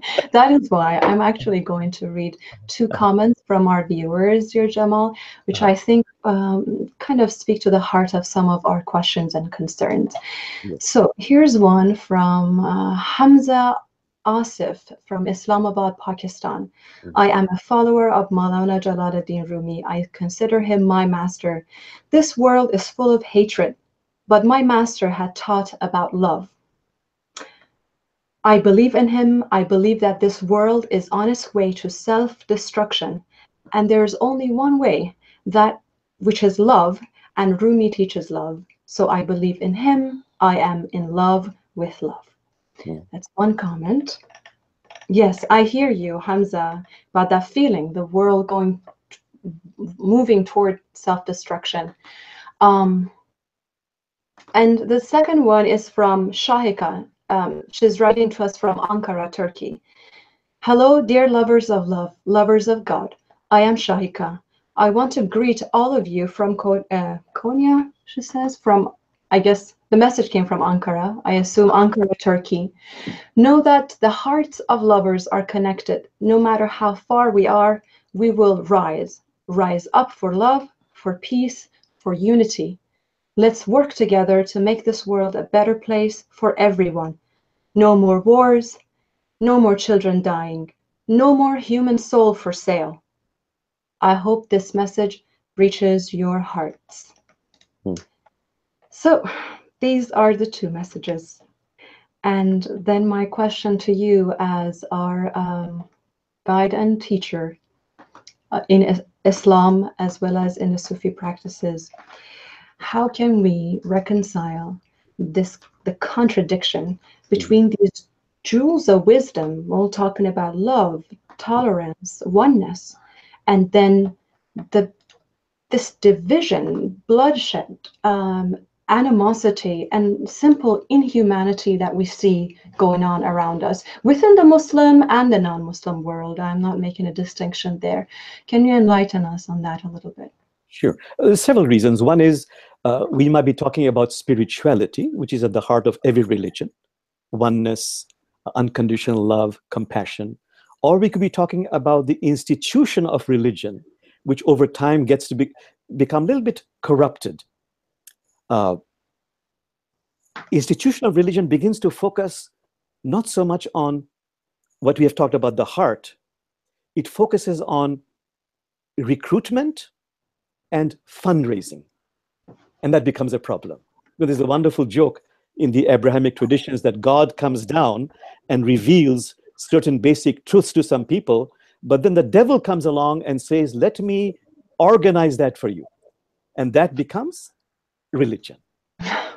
See, the other reason is that we are sometimes using religion as a cover, as a disguise, the root of which is really not so much religion, but a fight over money and power. Rumi says, you know, we are probably searching among the leaves and branches for what appears at the roots. The roots could be a fight over access to oil revenues or to geopolitical advantage. So these are the two reasons you can see a contradiction. Of course, there are extremists everywhere. Again, like Rumi says, you know, a bee and a wasp, they drink from the same flower. One produces a sting, one produces nectar. It depends on our consciousness and our intentions. Thank you. So how do we, as just ordinary citizens brought up in different traditions, it doesn't matter what our religion or non-religion, how can I tell the bee from the wasp, metaphorically speaking? You know, we have to ask ourselves, what is religion for? If religion is just to recruit more people or to raise more money, it goes into one particular area. It's a branding. Or are we going to use religion to really become a more developed, more complete human being? In Islam, it's called insan kamil, so that, as the Quran says, we can bring a heart turned in devotion to God. It depends how we use religion. And then that, of course, brings up self-work, spiritual work, religious work, discipline. I mean, is just one moment of spiritual awakening enough to put us on the right path? Or do we have to engage in specific practices in order to cultivate the qualities that would help us distinguish the wasp from the bee? See, but even before that, Parisa, Rumi says that actually we are all seekers, but we don't step on the path of seeking because there are two veils that come in the way. The veil of health and the veil of wealth. When my health is good, those are my loved ones, or when there is wealth, not just money, but emotional security. All this talk about transforming the ego, opening up the heart, being of service is not only irrelevant, it's very inconvenient, but invariably, one of these veils will shatter. Death of parents, divorce, loss of wealth. Then suddenly, deeper questions. Like Hafiz says, something missing in my heart tonight has made my eyes so soft, my voice so tender, my need for God absolutely clear. That's when we actually step on the path because of circumstances. That's when we actually start the work. We become motivated to become a better human being. We are motivated to find more meaning in life. Unfortunately, because we're unmindful, it requires those circumstances. As if crisis, in a way, is sort of that bell that wakes us up, or the strike that breaks us open, so Yes. that we can seek something. And we are in a lot of crisis. I mean, I can imagine that people definitely are going through personal life crisis, but also as a global community of human beings, we are in the midst of a crisis. I don't know, maybe because of social media, we are more aware of it, but it doesn't take away from the fact that children are dying. It doesn't take away from the fact that there is injustice in the very societies that we live in, right? So what is our responsibility as individuals who at least have a desire to be on a path to with what we see going on around us in our society? You see, we might, for example, say that, God, who is all aware, all powerful, all compassionate, why is God not doing something about all this cruelty, oppression, this terrible suffering and pain everywhere? So again, there's a story in all the traditions that, there's a pious human being who travels the world and sees so much of this pain and anguish and suffering, and finally sees this orphan child in the winter covered with sores, dying of starvation, breaks down, gets on the knees and says, God, please do something, please do something. And that night, God appears in a dream and says, beloved one, I did do something. I created you. What am I doing about that?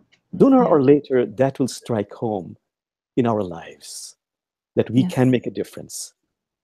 We are motivated.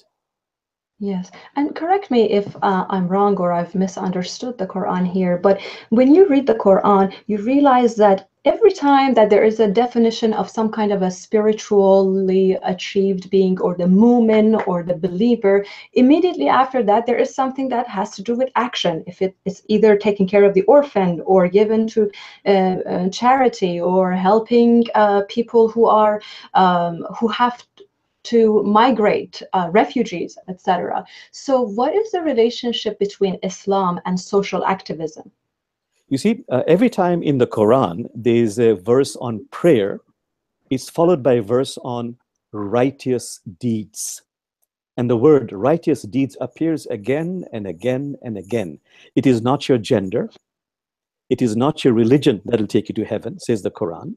It is having faith in God, but mostly, and I say mostly because this is repeated again and again, is mostly doing righteous deeds that takes you to heaven. In fact, it is said that some of the last words of Prophet Muhammad, peace be upon him, was Prophet Muhammad said, do ye righteous deeds that will please your sustainer. We might make money, we might have wonderful plans, we have palaces, but at the moment of your death, the great sages, including Rumi, says they'll have to be left behind at the palace. Your friends and family can go only as far as your gravesite. But beyond that, what takes you is your righteous deeds. Thank you very much for that. I actually have a video sequence I like to share with everyone. We shot this video of a very simple, humble man in Turkey. He makes reed flutes for a living, and he has such a simple and intimate way of integrating his spirituality and his occupation, the way he makes his living. Let's take a look at that. He talks about one single note, and I think that there is a parallel there between playing a one single note instead of an entire composition, and perhaps sticking with one or two causes that we truly care about. Let's take a look at the video first.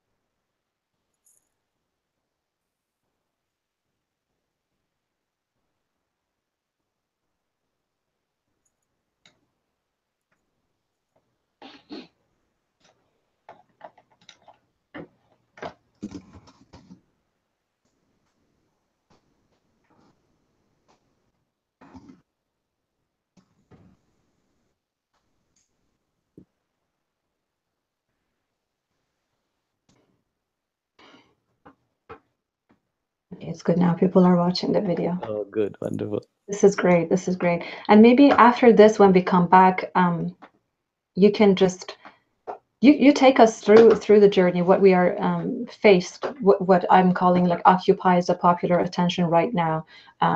We have the respect for women's issue. We have gun violence, police brutality, access to free internet for all, etc. Any of these that you feel like you can talk to us about would be great. Okay.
Everything okay?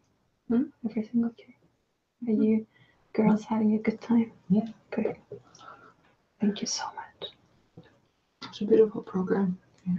I know. And this is only, oh, Imam Jamal, did I tell you that randomly, completely randomly, it ended up being 17 video sequences on December. 17. Oh, 17. 17, 17, 17. I see. It's just like, wow. Was meant to be. Okay, that's great. Lovely.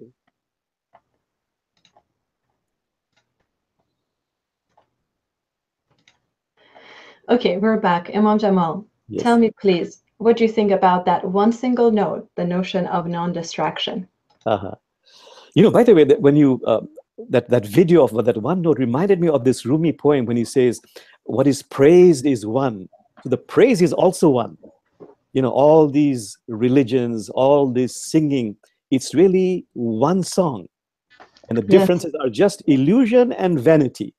That really flashes in my heart. Oh yes, yes, Yes. Coleman Marx's translation. Yes. So beautiful. Yes. So for me, that one note is, for me in my work in Interfaith Community Sanctuary, as a member of the Interfaith Amigos, is how do I go beyond polarization? How do I really embrace diversity? Islamophobia, anti-Semitism, that is that one note that I'm really working on with my colleagues here.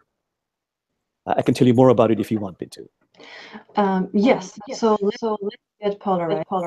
Get that. Sometimes it's very difficult in the sense that you find yourself in a state of aversion from a certain statement, certain way of being, certain way of acting in the world, and a craving for something else. So is that polarization? Is that what you mean by it? Yeah, polarization would be that, for example, there's such differences in our opinions, there's such a wide gap, and there is very little connection. So as the Quran says, for example, that God has created diversity, and this is a world of opposites. there's bound to be this opposites, yet we are connected. And the best way to connect with someone with whom I disagree, whether it's in religion or whether it's in politics or whether it's in culture, the Quran suggests, and this has become like a mantra in the world of interfaith, can I come to know the other on a human level? See, the Quran has another very tongue-in-cheek verse. The Quran says, we have created some of you to be a trial for others. It was not meant to be easy. Yes. So the work is, can I share metaphorically 3 cups of tea? Listen, respect, connect. Even though we have differences, the work is not to change your mind. The work is, can I connect on a human level? Then no matter what the difference is, it now no longer looms as a threat. And then we have the space where we can really collaborate on issues which are dear to both of us, social justice issues and earth care. Oh, yes. And we actually have a video sequence with Pirzia Inayat Khan, who takes the whole issue of respecting and protecting the environment and puts and looks at it through the lens of the Sufi path and Rumi. I would like to share that video with you. Later we can talk more about it.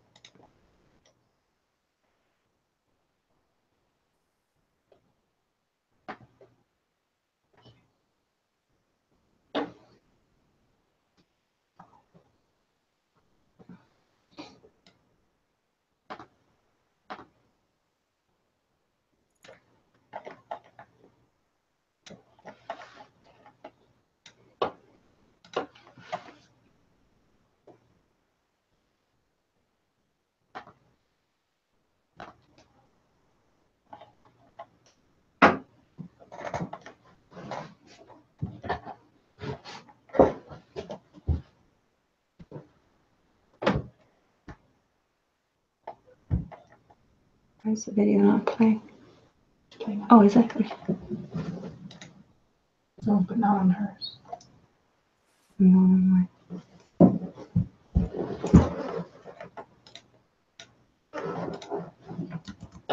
Okay, good. Let's play. Okay, good.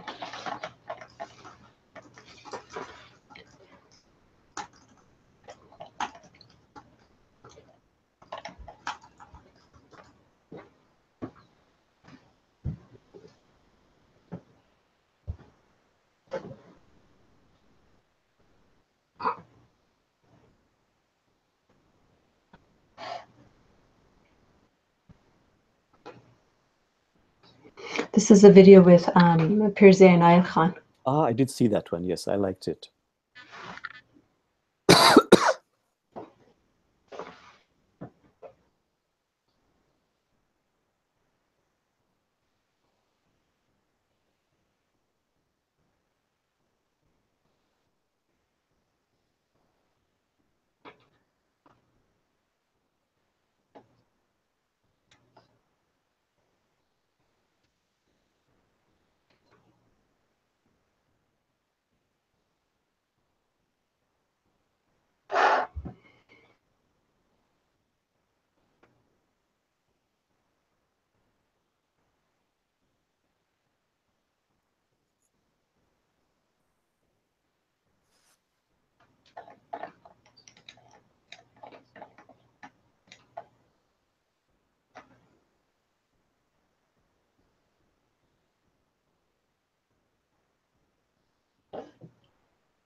Maybe we can talk about Islam's perspective on Environment? environment. I would love to talk about that, yes. Yeah.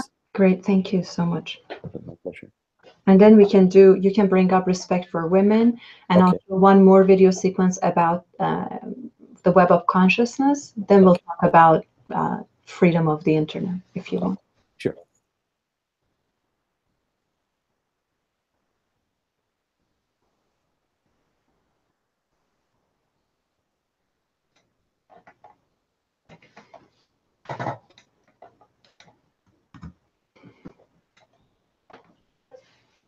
Imam Jamal, as you see, Pir Zia really puts it in such a different perspective, right? To see everything around us, not just human beings, but every particle as servants of God. And in that way, they become sacred and animate and living being. What does Islam have to say about protecting the environment? In fact, a lot of things Islam says. Prophet Muhammad, peace be upon him, he said, the earth is like your mother. Protect, honor her. And the Quran has many verses. In fact, over 700 verses that honors nature. There's one verse in particular which is really significant. The Quranic verse says that the creation of the heavens and the earth is a greater matter than the creation of humanity, but man understands not. And we are asked to become, as we are vice representatives, vice regents of God, to really take care of Mother Earth. You know, there's a wonderful insight I learned from this very wonderful scientist, White House advisor to President Carter, who made a very Sufi statement. He said, you know, for 30 years, I thought the biggest environmental problems were loss of biodiversity, climate change, and ecosystem collapse. And that with 30 years of good science, we could take care of it. He said, I've realized the biggest environmental problems are selfishness, greed, and apathy. And scientists cannot take care of it. You see, we need Sufism, we need spiritual practices to overcome these selfishness, greed, and apathy. It's a spiritual issue, essentially. Of course, we must take outer action, but the inner action is very critical, which is also why in Islam they say, you know, that in fact, Pir Zia's grandfather, he would say, a very holy manuscript is nature. You can learn everything from nature. Rumi says, for example, he learned about unconditional love by watching a blade of grass. A grass agrees to die and rise up again, so you can receive a little of the animal's enthusiasm. Just goes on and on. Just one more about, you know, I work with interfaith diversity. Rumi says, you know, the branches of a tree are swaying differently in the wind, but they're all connected at the roots. So nature has so much to teach. You know, when we have problems with exclusivity, in Sufi teaching, they say, meditate on this metaphor. All the rivers flow into the ocean. Jamal, you may be following one river, but please do not mistake the river for the ocean. Nature can teach us so much. Yes, I'm reminded of a mentor of mine who said, you know, make sure that you do not cross the line from righteousness to self-righteousness. And I think yes, exactly what you're talking about there. And so what about, I mean, look at what's happening nationwide in America. I know that we have viewers from all over the world, but with respect for women, right? Finally, certain things are surfacing and we're realizing this disrespect of women is not only a problem with the Islamic third world countries, as the mainstream media in the West has tried to portray, but it is right here in our most so-called progressive circles. So what does Islam or the Sufi path have to offer us about that issue of respecting women? You know, but I have to, as a Muslim, acknowledge we do have a problem in Islam about the unequal status of women.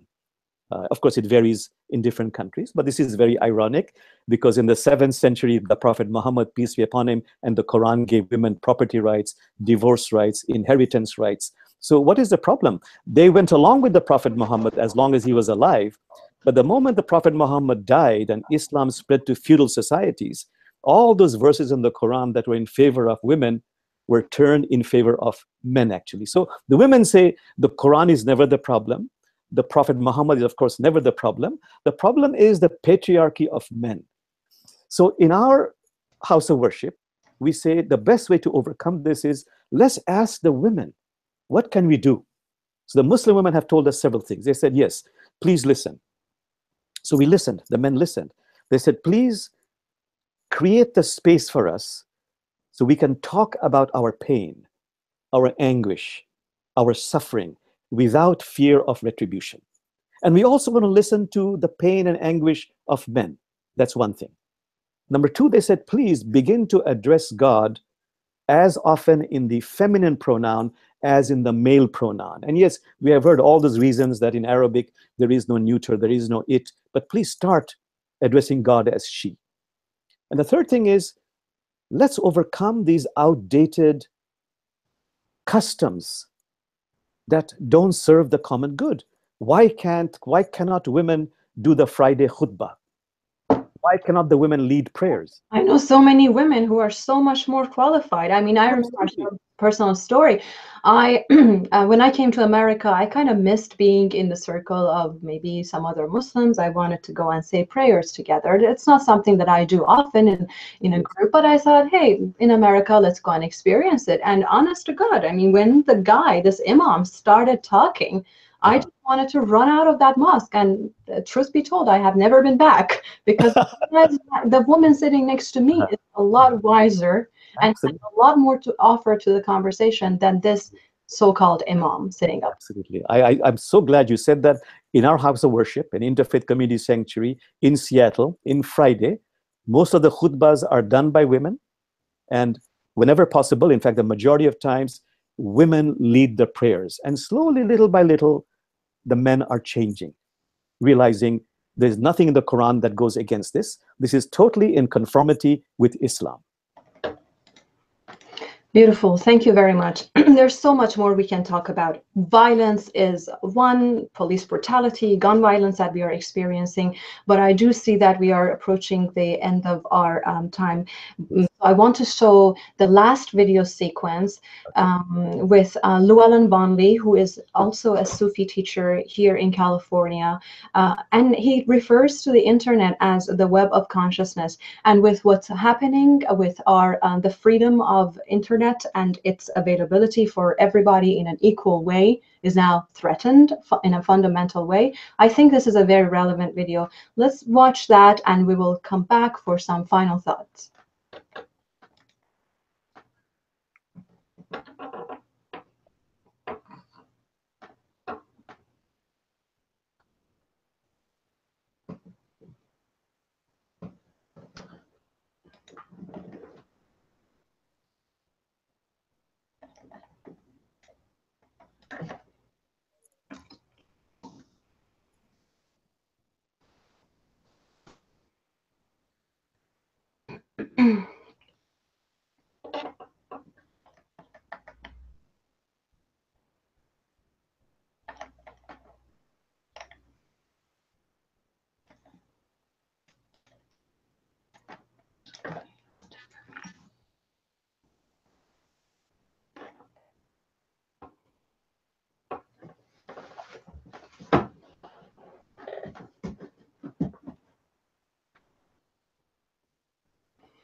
This is a sequence with Llewellyn. I think you watched this one, right? Yes, I did see this one. Yes. Yes. I mean, what a way to, I mean, when we look at it that way, really something sacred is threatened with this FCC's ruling, you know? Oh, yes. It will mean that my humble program here, I couldn't do because they would want to charge me so much more money to bring this content to you. Right. But, you know, and then feed people junk content as, yes. you know, what basically happened to television will happen to the internet.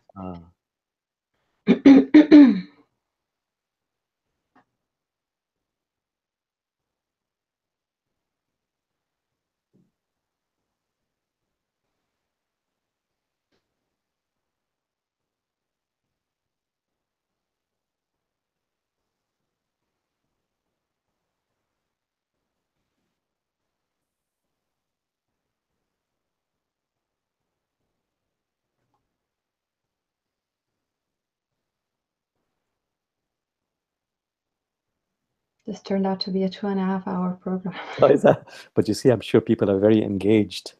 I'm surprised. I mean, people have stayed. We still have 62 people in the room. Wow.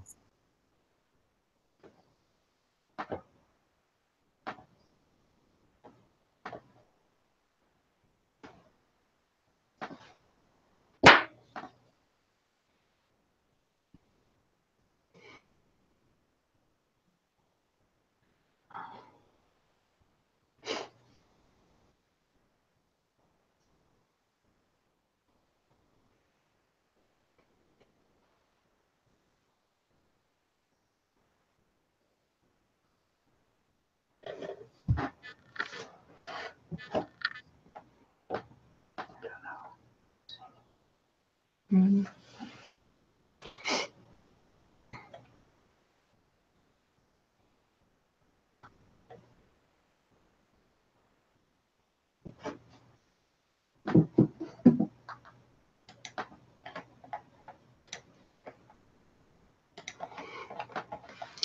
Yes, as you all know, basically, if the free internet is threatened, programming like this would go away. I, as a humble producer, could not afford to pay for a fast internet connection to have this live feed and stream videos, etc.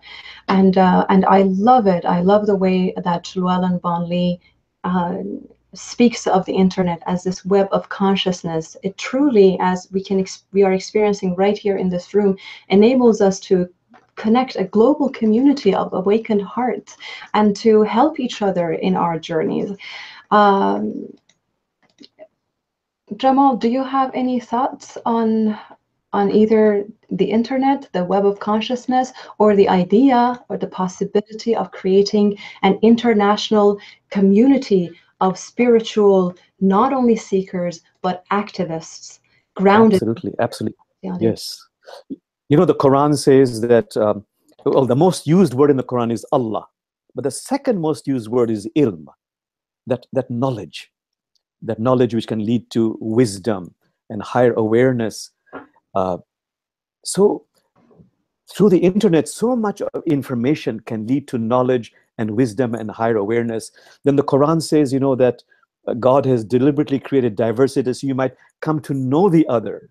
And through the internet, we really get to connect with the other. Then Rumi says that true community, true friendship, is not based on outer similarities, but on inner similarities. You know, we can move beyond our tribal affiliations, beyond our just race and culture, and really connect through kinship of spirit, meaning we might have a common cause that serves the common good. And through the internet, the flow of information, through the connection, we can really create, through this web, a beautiful, viable, what Rumi calls circle of love. Come out of the circle of time and enter the circle of love that is focused on righteous deeds that can create shifts in this world. Inshallah, inshallah. Inshallah. Imam Jamal, it's been a pleasure to have you on this program. I know that there's so much that I want to talk to you about. Maybe in the future we will have the opportunity to continue this conversation. Thank you. If you have any final thoughts, prayers, blessings, please share that with us before we say bye to you. Well, you know, in Islam, we say the character of a wali means friend of God, is based on nothing more than graciousness and generosity.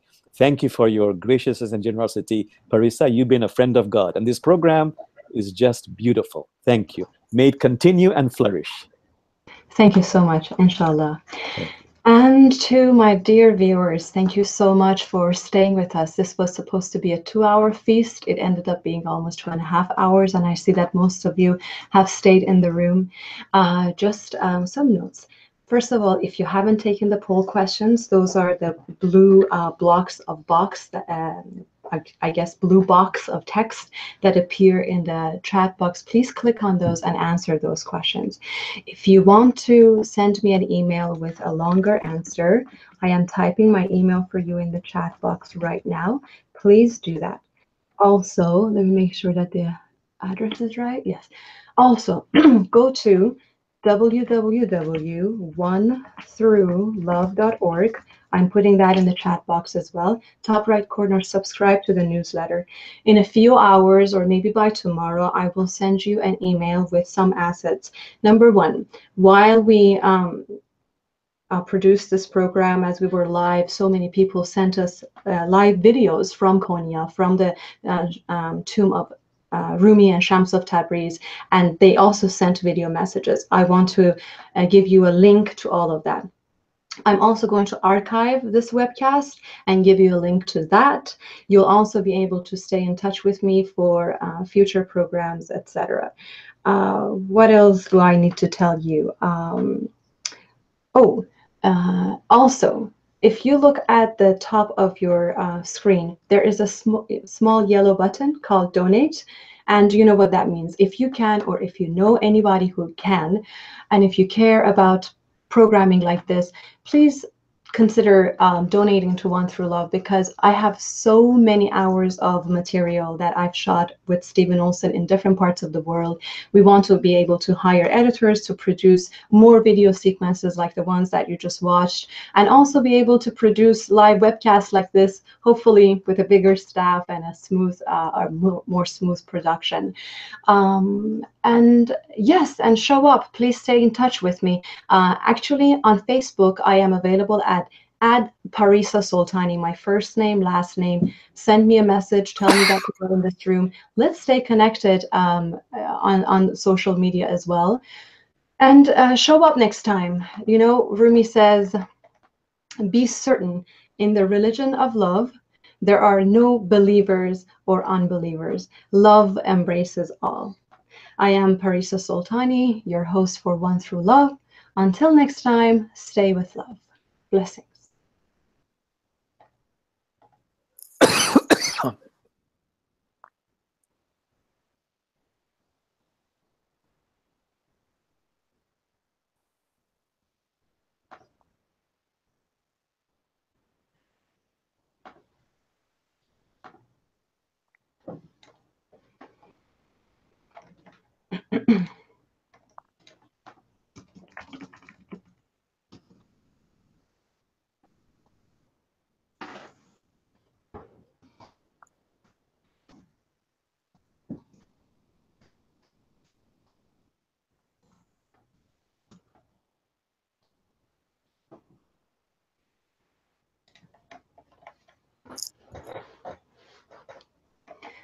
Okay, Manjama, this is it. Yes. Thank you so very much. Oh, thank you so much for your Thank graciousness. you so much. We will be in touch. I will give people the material, steady material, until the next webcast in Yes, that thank you email. so much. Thank you Much for love all to you. Thank you. You are a light. You're a blessing for our world. who are you. God, God bless. Thank you. Bye-bye. Bye-bye.